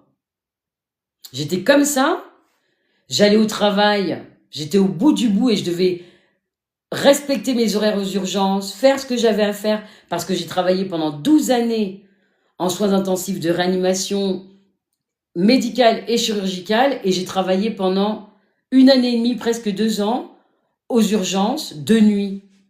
Et en allant travailler de nuit aux urgences en tant qu'aide-soignante, des fois je me faisais harceler par mon ex-mari, et j'avais envie de mourir tellement ça devenait plus possible. Donc bien sûr que j'ai plus d'une fois, heureusement que j'avais ma foi, mais j'ai eu plus d'une fois envie de mourir. J'ai eu plus d'une fois envie de quitter cette surface de la terre. Et c'est mon métier qui m'a sauvée. Mon métier, mon amour pour l'humain, mes enfants, les gens que j'ai rencontrés. Chaque fois que j'ai aidé des patients, chaque fois que j'ai soutenu des familles, je me soutenais moi-même à travers eux. Chaque fois que j'ai apporté du baume au cœur à une famille, chaque fois que j'ai soutenu un patient dans le lit, même pour passer de l'autre côté, je me suis soutenue moi aussi. C'est pour ça que je vous dis que le sujet du live de ce soir, c'est qu'il suffit pas que d'avoir la foi. On peut être le plus grand croyant du monde, mais si j'ai le cœur vide, je suis pas le plus grand croyant du monde. Ce sera du mensonge. Est-ce que j'ai discuté avec lui les 10 ans? Ce n'est pas 10 jours. Alors, pendant 10 ans, non. J'ai vécu pendant 15 ans avec un pervers narcissique. Et non, ce n'était pas 10 jours. Et ça a été compliqué et long. Donc non, on ne discute pas avec un pervers narcissique. Je pense que la personne peut se mettre à la place d'une femme qui a vécu avec un pervers narcissique. Et quand on vit avec un pervers narcissique, c'est compliqué. C'est tous les jours, on ne sait pas quel jour, comment la journée va se passer, comment nos fins de journée vont se passer. Donc ce sont des questions auxquelles je pourrais tout à fait répondre, puisque c'est moi qui les ai vécues. Et ceux qui ne connaissent pas ces espaces-là, ou qui n'ont jamais été concernés par ça, ont toujours des questions qui sont très, je dirais presque marrantes, parce que c'est des questions dans l'ignorance. Mais un pervers narcissique, on ne discute pas avec, en fait. Vous discutez avec un pervers narcissique, il finit par vous faire tourner en bourrique, et puis il finit par avoir raison, et vous faire même vous poser la question de comment ça a commencé. Ah bah oui, finalement, tout ça, c'est de ma faute. Donc non, j'ai fini de discuter avec la perversion, et j'ai discuté avec la perversion pendant beaucoup d'années pour trouver des solutions et pour rester dans mon couple, parce que pour moi, être mariée, c'était pour la vie. Donc je réponds à la question de quelqu'un, hein. C'était pour la vie. Et donc je suis restée avec cet homme pendant 15 ans, parce que pour moi, c'était trop important de rester mariée pour mes enfants. T'as 4 enfants avec ce papa-là, il faut quand même que... Non, non, c'est pas comme ça la vie. Et puis j'ai aimé cet homme plus que moi. Donc c'est aussi pour ça que je me dis qu'aujourd'hui, quand je vois tout le chemin parcouru, je peux conseiller tout être de on n'aime pas quelqu'un plus que soi-même. Ça, c'est sûr et certain. Tu t'égares. Si t'aimes l'autre plus que toi, déjà, t'es perdu. C'est mort. Moi, comme je vous l'ai dit, j'ai élevé mes enfants en leur apprenant que, d'abord, ils s'aiment eux. Ils aiment Dieu. Et après, ils m'aiment. Donc, vous imaginez bien. Et là, j'ai aimé un homme plus que moi. Donc, plus que Dieu. Dieu m'en a voulu, il me l'a montré. Il m'a éprouvé dans cette relation. Il m'a éprouvé. Les enfants ont vécu des moments terribles. Ils ont vécu des moments terribles. Mais ça a été. Ça a été, et ils s'en sont sortis, je dirais, avec la force de leur foi, eux aussi. Oui. Des bisous quand j'en fais à ma maman, mais c'est comme j'en fais au monde. Quand je vous envoie des bisous comme ça, User 527, quand je vous envoie des bisous, quand j'embrasse ma maman, quand je lui donne et que je lui transmets de l'amour comme ça, comme je pourrais transmettre de l'amour à mes enfants ou à des gens dont je m'occupe, bien sûr, on va dire qu'on va pas tout mélanger, c'est pas pareil, mais oui. Mais il y a toute cette tendresse, il y a toute cette attention. Je suis pas cette femme qui va juste regarder, toucher quelqu'un comme ça, et puis c'est pas possible en fait. Si on met du cœur dans ce qu'on fait, même quand on pose sa main sur la main de quelqu'un, on sent qu'il y a quelque chose qui passe. Si vous posez votre main sur l'épaule de quelqu'un puis qu'il n'y a rien et que vous aviez même pas envie de le faire, mais il faut pas le faire parce que ça sert à rien. On ne fait pas ça. Dans la vie, c'est pas ça le mouvement de être ensemble et de pouvoir s'unir par rapport à cette puissance qu'est l'amour et la foi. Si je pose ma main sur l'épaule de quelqu'un, c'est pour... oui, Dieu est jaloux. Bien sûr que Dieu est jaloux. Quand j'ai aimé cet homme, ce pervers narcissique, plus que lui-même, mais il m'a rattrapé pour me corriger et me montrer que, à un moment donné, il faut même que moi, je fasse le chemin pour me trouver. Le pervers narcissique, quand vous en êtes amoureuse, vous oubliez père, mère, vous oubliez tout. Vous êtes là, vous êtes voué à lui. Il est votre... Waouh! Tellement il arrive à faire de vous la personne qui ne va voir que lui, quoi. Il est en même temps une victime, il est en même temps votre roi, il est tout en même temps. Mais non! À un moment donné, on se remet en question, là, hop là. Dieu reprend sa place, hop. Dieu est mon amour, wow, Dieu est mon infini, ok. Et là, les choses, elles rentrent dans l'ordre. Les prières font que tout rentre dans l'ordre. Les prières font qu'on avance et que quoi qu'il arrive, et je dis bien vraiment quoi qu'il arrive, hein, chaque chose retrouve sa place dans la foi, la correction qui lui est due. C'est ça. La vie que j'ai menée, moi en tout cas, bonsoir Kennedy Rose, la vie que j'ai menée, la vie qui a été animée par ma foi, elle a été animée aussi par des éléments qui ont élevé cette foi, des éléments qui ont emmené cette foi à germer plus, des graines qui ont été plantées à chaque fois. Tout ce que j'ai vécu, ça a donné des graines, ça a donné de merveilleuses plantes. Parce que l'amour est venu, dans ces épreuves, envelopper la foi, donner à la foi une dynamique, une étincelle pour l'élever encore plus fort. Et tout ça, c'était commandé par Dieu, bien sûr. Dieu était là pour voir et se dire là, il y a suffisamment d'amour pour que s'élève encore toute la puissance et l'intensité que j'ai pour accompagner cet être. Et ben, je pense que c'est ce qu'il faisait. Mais moi, je ne pense jamais autrement. Et je vous le dis, si vous voulez grandir votre foi, vous ne pouvez pas grandir votre foi si vous n'êtes pas dans l'amour. Si vous voulez sortir des prisons qui sont celles de vos agresseurs, de vos persécuteurs, des gens jaloux, même dans votre famille, de ceux qui vous ont fait du mal. Pour sortir de ça, vous devez actionner le bouton du pardon, presser dessus. Moi, je vous invite à le faire. Je vous embrasse et je donne cette intention à votre cœur. Puissiez-vous pardonner à vos agresseurs, à vos persécuteurs, aux gens jaloux autour de vous, qu'ils soient de votre famille, de votre sang ou pas, qu'ils soient des connus ou des inconnus, puissiez-vous leur pardonner pour alléger votre fardeau et marcher la grâce divine avec amour et foi en deux mains. Amour et foi en vous-même. Merci. Merci, User 527. Bon, je vous demande pas d'avoir mal aux doigts tous pour tapoter, mais je vous demande vraiment de faire monter le live si vous voulez qu'on continue vraiment dans cet espace à faire grandir la beauté de notre famille, là. Je l'ai toujours dit, on est une famille. On va parler de tout, de rien. On va parler de sujets importants et de choses surtout qui pourront nous élever ensemble. Des choses qui pourront porter les uns les autres et des choses qui vont permettre à notre foi tous ensemble là de grandir et d'aller plus loin dans la vie, de trouver un nouvel espace en fait, pour aller marcher plus en conscience, pour aller marcher plus en confiance de qui on est, pour aller marcher plus en présence aussi. Donc je vous le dis la famille, si vous avez vraiment envie qu'on continue à grandir ça, à marcher sur tout ça, c'est de pouvoir cliquer encore, de m'envoyer des cadeaux, des bisous, de l'amour, encore. Moi, je vous en envoie. Moi, je bénis nos moments ensemble, là. Je sais que rien que le fait d'être avec vous le soir, le mardi, le jeudi et le dimanche, mais je me fais une joie. Vous croyez que je ne prépare pas notre rendez-vous? Je ne prépare pas ce qu'on va se dire. Je vous le dis, hein. Comme ça, je vous donne un secret, un seul, un petit. Je ne prépare pas les lives. Par contre, parce que j'aime bien être spontanée et j'aime pas prévoir des sujets, décider ça, je me dis, je prévois juste une petite phrase et après, on voit le reste. Je me prépare comme si j'avais rendez-vous avec vous et qu'on se rencontrait en visu. Ça veut dire que je vais me toiletter. Je me mets un peu de parfum. Je me recoiffe. Parce que la journée, jusqu'à 20h, elle est passée. Je regarde si tout va bien, si mon visage, c'est OK. Et je pense à vous. Je pense à cette clé qui vient vous offrir de l'amour, de la paix, de la présence. Donc je me dis pas, allez, on va dans le live. Et je dis pas qu'un jour vous me verrez pas en pyjama. Je dis pas qu'un jour vous me verrez pas dans un lit d'hôpital ou autre, je ne sais pas. Mais j'essaye d'être le mieux possible pour vous là avant de venir en live parce que je veux vous offrir de la joie, du peps. Je vous offre moi là. Et c'est moi de tous les jours ça. C'est moi de tous les jours. Donc peut-être qu'un jour vous m'aurez avec le pyjama, un petit foulard, en vous disant ben là je suis déjà en pyjama mais on va faire le live comme ça aujourd'hui. Peut-être que je serai dans mon lit, je ne sais pas.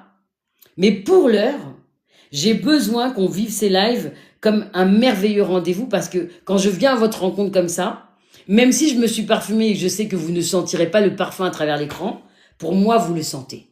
Vous le sentez, vous savez ce que je suis là devant vous, ce que je vous offre avec beaucoup d'amour, de la douceur, de l'intensité dans ma confiance d'être cet outil, cet amour que Dieu a permis de vibrer sur cette terre.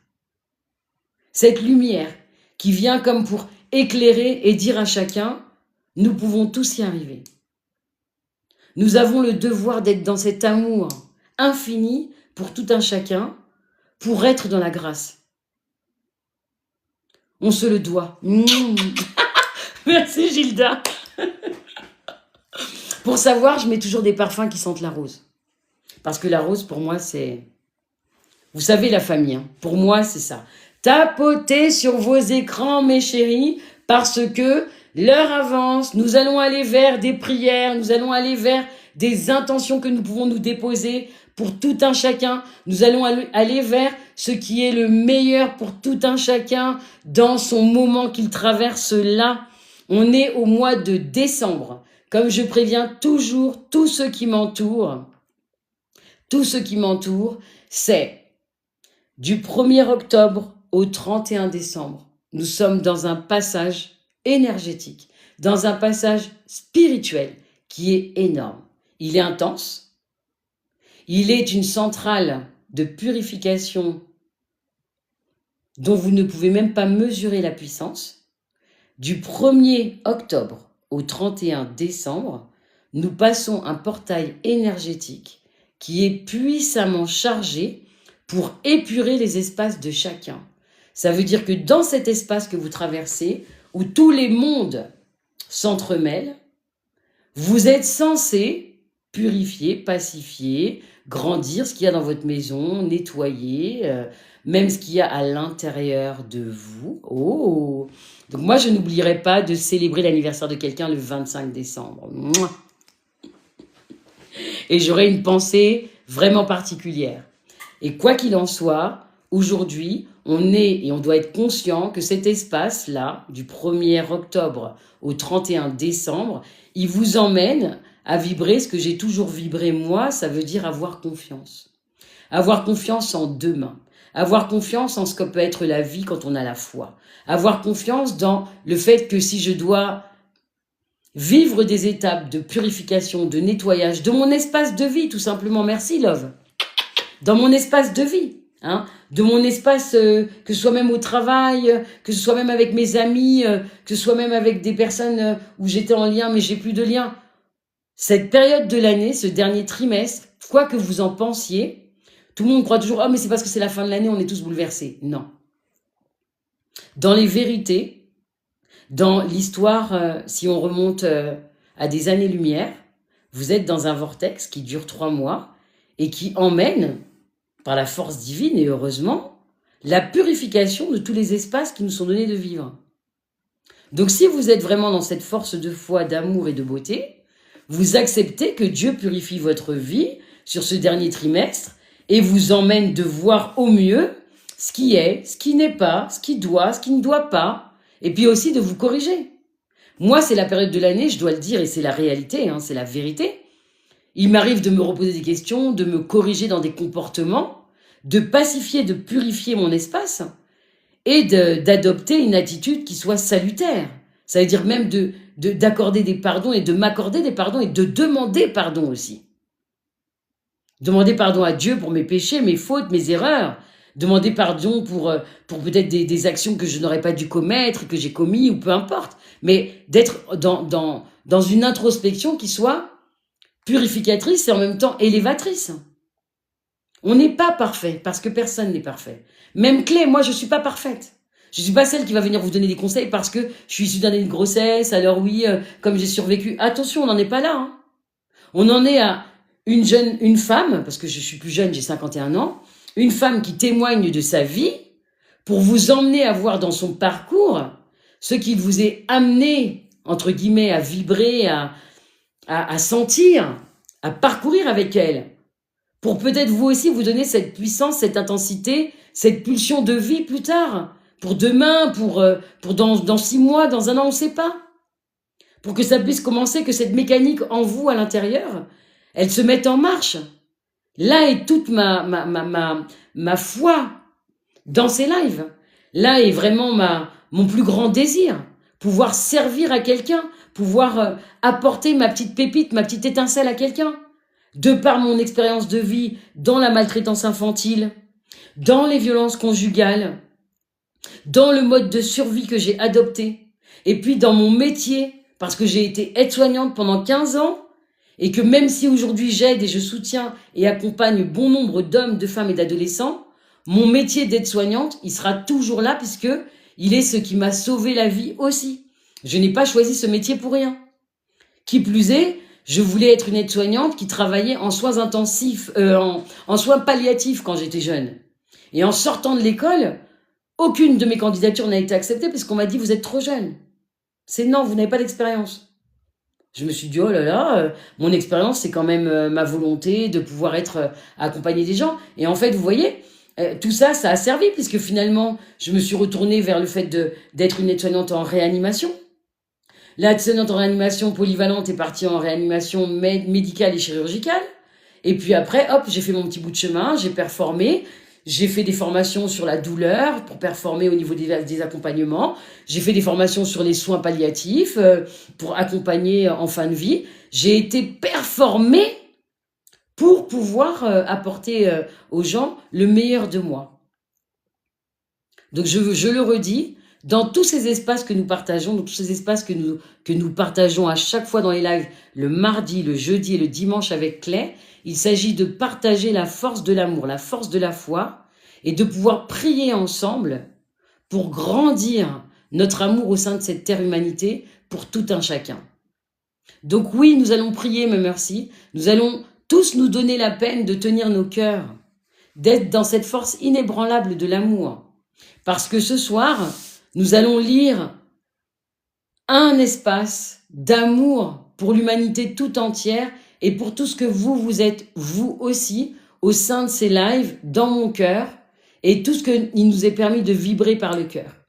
Donc on va citer le 1 Corinthiens 13, parce qu'il est source d'amour, parce qu'il est source de beauté, et parce que vous le savez, je ne prône que pour ça, la beauté, l'amour et la grâce en toutes choses.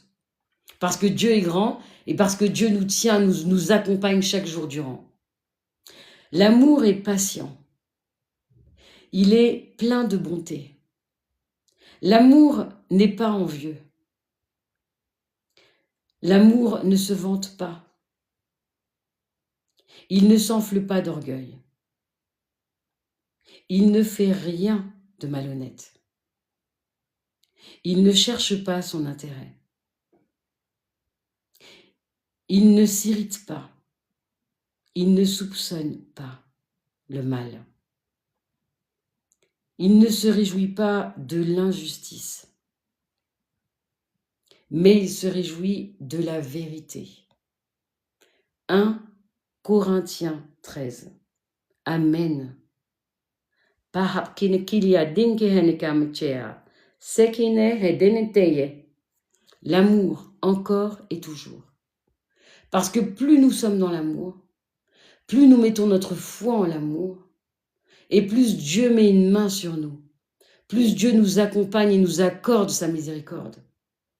Parce que si je suis dans l'amour demain, parce que si je veux donner la main à quelqu'un, Dieu m'accorde sa miséricorde. Parce qu'il n'y a pas de place pour le mal quand tout ton cœur est rempli d'amour. Parce que si tu te nourris d'amour tous les jours, et que même dans tes gestes, même quand tu te sers ton café, même quand tu fais ta tartine pour tes enfants, même quand tu prépares le sac de tes enfants, même quand tu repasses la chemise de ton mari, si tu es dans cet espace d'amour, alors Dieu est dans cet espace-là et il le nourrit pour toi.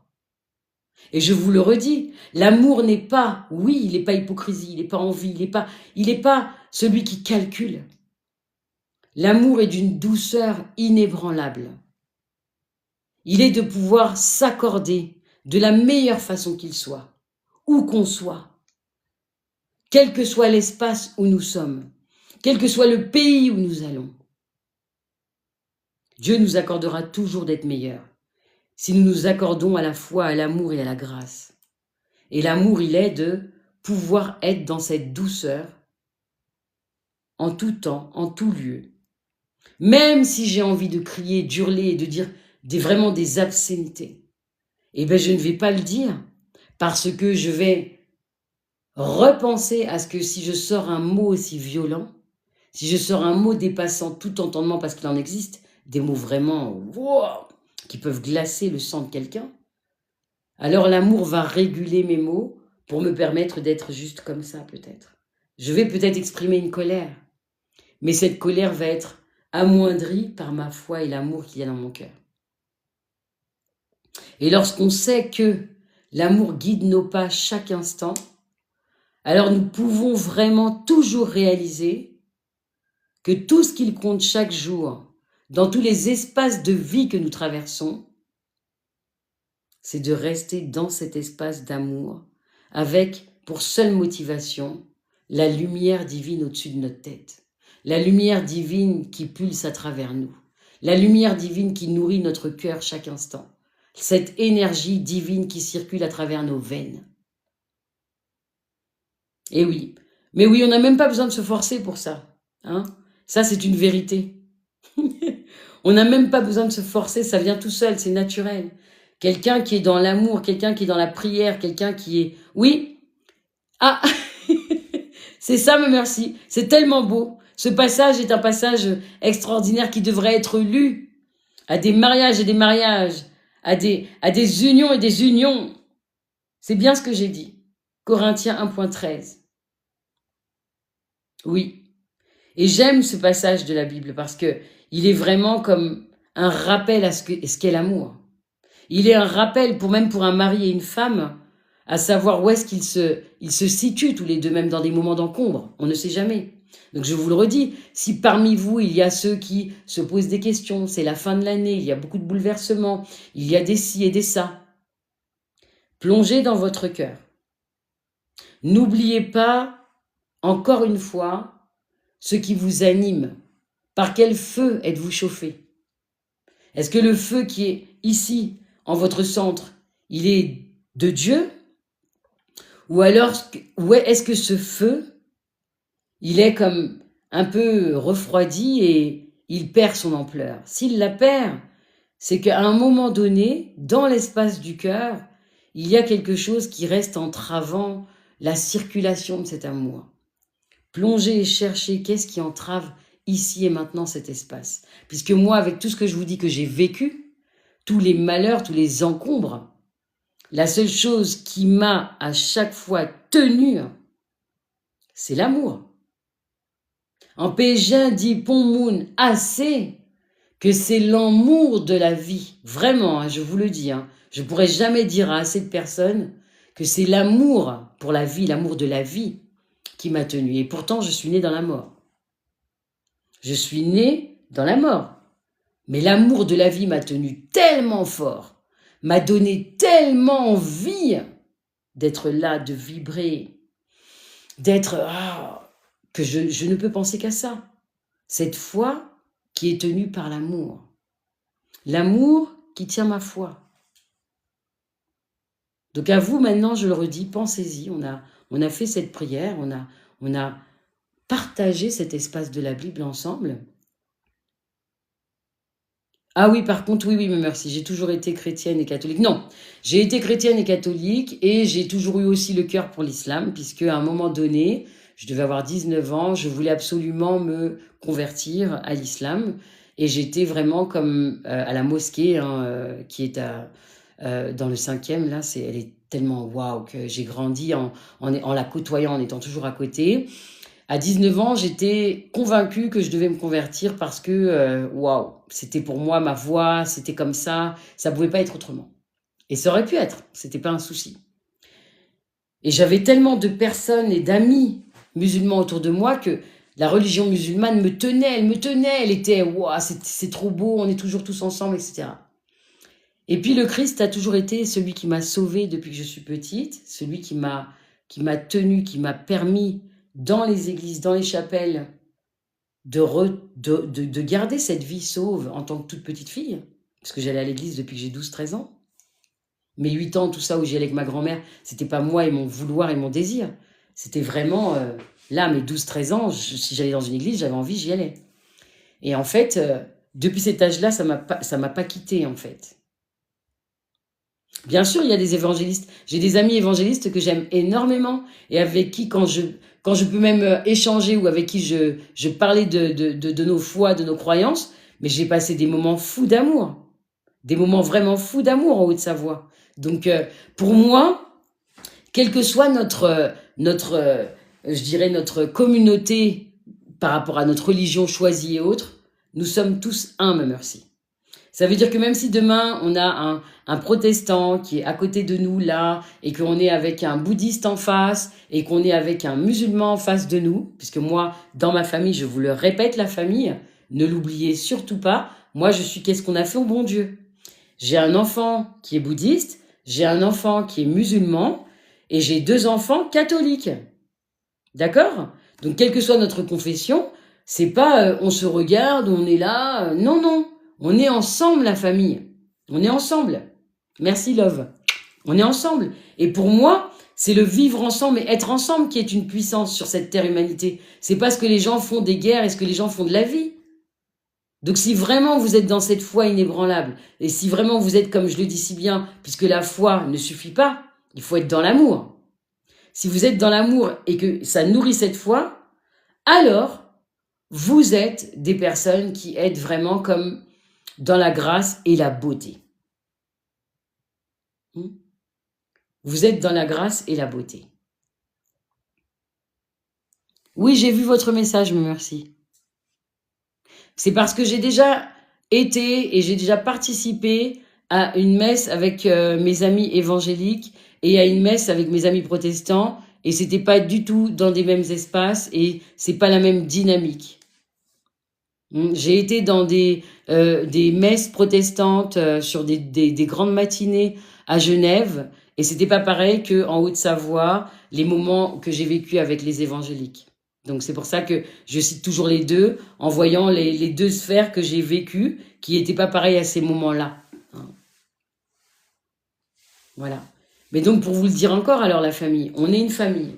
Et si la famille sur cette terre, c'est d'être tous ensemble rassemblés, et c'est de pouvoir vibrer la vie, alors normalement, les lives que vous vivez avec moi, les échanges que nous avons, tant sur les religions, que notre amour, que mon histoire, et que ces partages de ce que vous pouvez vivre à des moments donnés, surtout là en cette fin d'année où c'est compliqué, où c'est difficile, et où pour certains c'est éprouvant, alors vous avez entendu l'appel d'être ensemble, l'appel de pouvoir se soutenir ensemble, l'appel de pouvoir apporter de l'amour et faire la différence.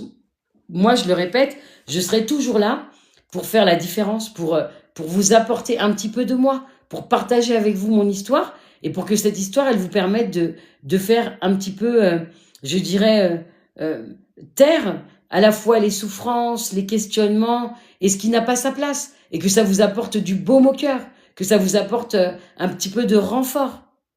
Tiens, j'ai entendu Claire 5 minutes, elle partageait son histoire et elle a dit que pour y arriver, c'est vrai, il faut que je me place un petit peu plus dans mon cœur, à m'aimer moi-même, à être digne de moi, à être loyal envers moi et à être... Mais bien sûr, faites-le. Moi, si quelqu'un demain dans le live vient me demander, ma famille me fait ça et ça, qu'est-ce que je dois faire? Je vais pas dire à la personne, oh ne fais rien, reste là, chut, tu es l'enfant de un tel. Je vais pas dire ça. Je vais dire qu'à un moment donné, il faut se respecter soi-même aussi. Et qu'on ne peut pas rester quelque part où on est abîmé ou insulté ou même tapé et croire que c'est ça le respect et que c'est bien de faire ça. Si je suis quelque part où on me respecte pas, je ne dois pas rester. Si je suis quelque part où on me fait du mal, je ne dois pas rester dans cet espace. Si je suis quelque part où on ne respecte pas mes valeurs, non. Soyez digne de vous. Soyez digne de vous et je vous dirais, respectez-vous dans l'amour de vous-même. Vous êtes votre priorité. Vous n'êtes pas censé faire des gens votre priorité. Vous êtes votre priorité dans le bien-être que vous devez vous apporter. Hein? Vous êtes censé vous donner de l'amour. Pour pouvoir donner de l'amour à votre prochain, vous devez d'abord vous le donner à vous-même. Je ne peux pas aimer quelqu'un de la meilleure façon qui soit si je ne m'aime pas, si je ne me respecte pas. Et souvent, oui, on dit souvent que les plus gênés s'en vont. Oui, mais c'est pas toujours ce qui se passe. Des fois, ceux qui sont gênants ne s'en vont pas. Des fois, ils continuent à faire du mal. Ils vont pas forcément partir. Dans les familles, vous avez des gens qui font du mal au sein du foyer même. Hein. Ça peut être une sœur, ça peut être un frère, ça peut être des cousins, peu importe. Mais ils vont rester, ils vont continuer à se nourrir de ce qu'ils font vivre aux autres. Vous avez des gens qui, au contraire, se nourrissent de ce qu'ils génèrent. Parce que c'est une énergie pour eux. C'est comme un vampire. Le vampire se nourrira de sang. Et bien, celui qui génère les malaises et les problèmes, il va se nourrir de ça. C'est pour ça que je vous dis, soyez respectueux pour vous-même. Soyez respectueux de votre propre personne. Ah ben oui, hein, moi non plus. Moi, même merci, de toute façon, un endroit où, et j'en ai fait mes preuves, hein, un endroit où je ne vais pas être à l'aise, où je ne suis pas respectée, où les gens ont une façon de faire qui ne répond pas à mes valeurs et que je vois que waouh, c'est trop particulier, c'est pas ok, mais je m'en vais. Ah ben oui, c'est ça. Moi aussi, je tourne les talons, je m'en vais. Je m'en vais parce que ça n'a pas de sens. Aujourd'hui, on est censé vraiment, hein, en plus surtout, on est en 2025. Si quelqu'un me dit qu'on est obligé de se forcer pour vivre des choses et que même là, parce que ça va être Noël, moi j'invite mes patients et j'ai beaucoup de parcours où j'invite les gens, honnêtement, hein, hommes ou femmes, à vivre leur vie comme ils se sentent eux et pas comme les gens ont envie qu'ils se sentent ou comme ils ont envie de leur faire plaisir. Ça veut dire que demain, ben oui, Noël arrive à grands pas. Et tous les gens, toutes les mêmes fins d'année, font la même chose. Ils se retrouvent, ils s'écharpent. Ça commence déjà les histoires là, avec le Noël. Là, qui va acheter quoi, qui fait quoi, on le fait où. Il y a un bazar sans nom pour Noël. Et donc, c'est agréable de passer une soirée en famille, même si on est 25 ou 30, et à s'écharper, à s'insulter et après à se critiquer. Wow. Depuis que mes enfants sont nés, je ne leur ai jamais fait vivre un Noël comme ça. Déjà parce que moi, mes Noëls ont été catastrophiques et ils ont été un enfer. Oui. Pas de cadeaux, ou alors 1 ou 2 cadeaux et des boîtes de talc, des boîtes de savon. Peut-être que j'étais pas propre à l'époque, je ne sais pas. Mais les enfants autour de moi, de mes oncles, de mes tantes, avaient 5, 6, 8, 10 cadeaux. Et moi, j'avais des boîtes de talc ou des boîtes de savon. Peut-être qu'à 12 ans, 10 ans, les gamins méritent d'avoir des boîtes de talc ou de savon parce que c'est ça, c'est important de leur faire comprendre que l'hygiène, c'est important. Je pense que j'étais déjà très à cheval sur l'hygiène, donc j'avais pas besoin. Mais mes Noëls ont été vraiment comme, waouh, ombragés. Hein. Donc j'ai vécu tous mes Noëls, quand j'ai eu mes enfants, de la meilleure façon qu'ils soient, avec la meilleure façon de faire. Ça veut dire être en comité restreint, respecter la dynamique de Noël, qui est de saluer la naissance du Christ, de saluer vraiment cette merveilleuse énergie divine que d'avoir vraiment foi en ce qu'est l'humanité et en l'amour, justement, de cette nuit-là. Et je les ai élevés que avec ça. Après, je leur ai toujours donné le choix de leur religion, en leur disant quand ils seraient grands, ils pourraient être bouddhistes, musulmans, taoïstes. Ça m'intéressait pas plus que ça de me dire que j'allais les bassiner avec t'es catholique, t'es comme ça. Tu as été baptisé, mais tu as le droit de faire de ta vie et d'avoir dans ta vie la religion qui te conviendra le mieux. Je les ai élevés là-dedans, je les ai élevés comme ça, et je vais toujours continuer à faire comme ça. Jusque demain, je ferai comme ça aussi avec mes petits-enfants si Dieu veut, et s'il tentait que j'en ai, s'ils veulent bien m'en faire. On ne sait pas encore. Hein. Au revoir, mais merci. Mouah, mouah, mouah. À dimanche. À dimanche, belle soirée. À dimanche. Merci beaucoup. Donc voilà la famille, c'est vrai que nous aussi, le live touche à sa fin. Il y en a qui ont l'habitude de savoir qu'on est déjà en train de s'approcher de ce qui va être un bel au revoir. À savoir qu'on n'a pas été nombreux ce soir, c'est dommage. On n'a pas été trop nombreux non plus dans les cœurs, l'amour et tout le reste. Mais il y a des soirées comme ça. Et tout ce que je peux vous dire, c'est que le mardi, le jeudi et le dimanche, moi je serai fidèle à être dans ces lives pour toujours accompagner le mouvement de la grâce, de la douceur. Des bisous Gilda, à dimanche. Merci, je l'embrasserai, oui. J'embrasserai ma maman pour vous. Bye bye, me merci. Je continuerai à venir vous partager mon expérience, vous partager mes expériences de vie. Merci Love pour le donut. Oui, quand il mangeait ça à lait pour aller. Love, je ne sais pas où vous êtes, mais que en Martinique, en Guadeloupe, que en Haïti, en Cabo, en pile. Oh, wow! Thank you! Merci, on pile! Célébration pour Love. Célébration, mais c'est cadeau. Oui. Je serai bientôt à Paris. Donc, moi, j'aimerais qu'on se rencontre si je viens à Paris au mois de janvier ou au mois de février. Ah ouais? Une belle accolade d'amour dans la grâce et la pureté. Célébrons la vie et l'amour dans la foi. Donc, je vous le redis. Je vous donne rendez-vous dimanche parce que vous savez que les lives de Clé, c'est le mardi, le jeudi et le vendredi. Le mardi, le jeudi et le dimanche. On va pas en rajouter parce que là, oulala, ça va être trop de mouvements. On va continuer à parler à chaque fois au sein de ces lives des maltraitances, des violences, maltraitance infantile, violence conjugale, déni de grossesse, la foi. Pourquoi? Parce que ce sont des éléments, des sujets au sein de notre terre humanité qui ne sont pas assez criés et qui sont comme un petit peu bazardés et qui méritent notre attention, qui méritent qu'on puisse en parler et surtout qui méritent que nous puissions être ensemble, la famille, nous unis, pour pouvoir faire la différence. Parce que dès qu'on partage des choses comme ça, on va en parler demain, on va croiser quelqu'un peut-être, peu importe, mais on va faire la différence parce qu'on va être une énergie nouvelle. Dès la sortie de ce live, il y a déjà même une énergie nouvelle par rapport aux propos tenus, par rapport à notre foi, par rapport à ce qui s'est dit, par rapport à des exemples. Donc, on fait la différence. Et notre famille, là, notre groupe, il fait la différence. Donc, quel que soit le nombre de personnes que nous serons demain, j'aimerais que notre famille devienne de plus en plus grande. J'aimerais que, à travers le monde, et pas que au niveau de la France, on soit là et qu'on puisse partager notre foi, propager notre douceur d'amour, propager notre intensité, notre force de vie. Moi, je suis à 8000 km de Paris. Ah oui. Eh ben, à 800 km. Ah mais non, mais ça, c'est pas grave, on va trouver un moyen. Non, mais on va trouver un moyen. On va se rencontrer à Paris, la famille. Moi, déjà, dans un premier temps, je me dis que je peux venir à Paris en janvier ou en février. Donc, je l'avais déjà promis et je l'ai dit, ceux qui ont intégré le fan club, on va se rencontrer. Il faut qu'on se rencontre parce que ceux qui auront acheté le livre auront besoin que je le dédicace. En plus, on peut se serrer la pince, se serrer dans les bras et discuter. On peut partager en live et surtout, on peut se dire 2-3 choses qui vont être hors des caméras, hors de ce partage au sein des réseaux, en fait.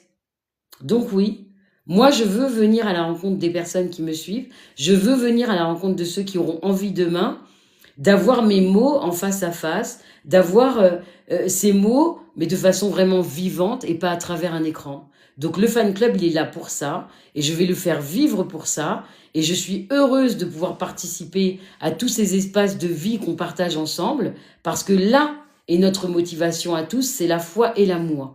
Et l'union est notre moteur. Donc, bonsoir Julia. Donc, quoi qu'il arrive, Je vous le répète, les livres de Clay, aventure, vous les trouvez chez Cultura, chez De Citre, sur Amazon, dans toutes les plateformes de librairie sur le net. En plus d'être à l'international jusqu'au Japon, vous pouvez les trouver aux Antilles, bien sûr, au Canada, en Espagne, au Maroc et jusqu'au Japon. Les livres sont à la bibliothèque française du Japon, où j'espère qu'un jour j'irai donner une conférence. Donc voilà, de la Suisse en passant par la Belgique, l'Espagne et tout le reste, vous trouverez l'Infanticide raté, le Journal d'une mère et tous les autres livres que j'ai publiés. N'hésitez pas à vous en munir. Si un jour en plus on doit se rencontrer, j'aurai plaisir à vous les dédicacer et j'aurai plaisir à partager avec vous un grand moment d'amour et de partage. Donc on se retrouve la famille dimanche soir à 20h. Je compte sur votre fidélité. Je compte sur vous pour propager amour et puissance tout autour de vous, juste par le fait d'être dans le cœur, juste par le fait d'être des personnes complètement conscientes qu'en ce monde ici, il faut de la foi, il faut de la grâce pour faire que chacun puisse trouver un minimum de soutien. N'oubliez pas de saluer votre boulangère, de lui dire juste que sa coupe est jolie aujourd'hui ou que oh tiens son maquillage lui va bien. N'oubliez pas de faire un tout petit compliment à ceux qui vous entourent parce que des fois ça fait la différence et ça empêche bien des encombres dans la vie de certaines personnes.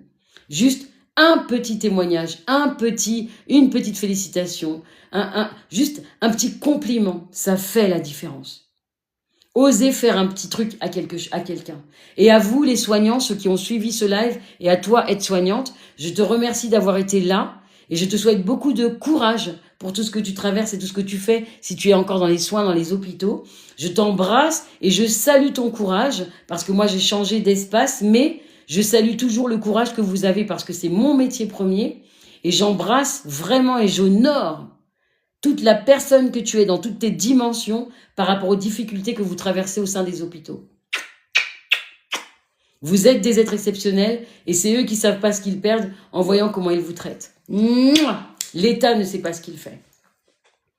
Donc merci à tous, à très vite. On se retrouve dimanche, mardi, jeudi, dimanche, les lives avec Claire. C'est comme ça, mais de rien. C'est avec plaisir et avec beaucoup d'amour. On se retrouve dimanche. À tous ceux qui sont même loin, que ce soit 800 km, 1000 km, 10 000 km, je vous attends dimanche. Et je vous répète que j'adore les personnes fidèles. Ceux qui viennent pas dimanche, franchement, moi je vous le dis, si vous cherchez à divorcer de Clé, on va vite divorcer. Hein. Ça va être très clair. Hein. Donc celui qui a pas envie de divorcer de moi, là, il reste, il vient dimanche. Parce que maintenant que je vois toujours les noms qui reviennent, là, moi je veux voir les mêmes revenir. Donc l'amour, c'est nous. Et donc je vous attends dimanche soir. Donc la fidélité, hein, d'accord? Moi, je vous suis fidèle. Je vais pas aller là. Je suis avec vous. Avec vous tous. Avec de l'amour, de la grâce. Et je vais prier pour vous tous ce soir. Je vais prier pour Julia, je vais prier pour Aide-Soignante, je vais prier pour Mercy, je vais prier pour Love, je vais prier pour tous ceux qui ont été là, je vais prier pour SV, je vais prier pour Fatima, je vais prier pour que tout le monde, hommes et femmes confondus, nous puissions être soutenus jusqu'à la fin de l'année, là, 2025, pour traverser. D'accord? Fidèle jusqu'au bout, Aide-Soignante, ok, donc on se retrouve dimanche. Oh, youhou! Avec de la folie, on fait vibrer les petites filles et les petits garçons intérieurs, on continue à être dans la joie et on ne lâche rien, Dans cette vie, seul l'amour compte. Parce que si je suis dans l'amour, je suis dans la grâce de Dieu. Et si je suis dans la grâce de Dieu, je suis vivante. Et quand on dit être en vie, c'est être ce qu'on est chaque jour puissamment. Bisous à toute la famille. Je vous aime fort et je bénis déjà notre retrouvaille de dimanche, nos retrouvailles de dimanche. À très vite. Des bisous en pile, en lobo, de tout partout. De l'amour.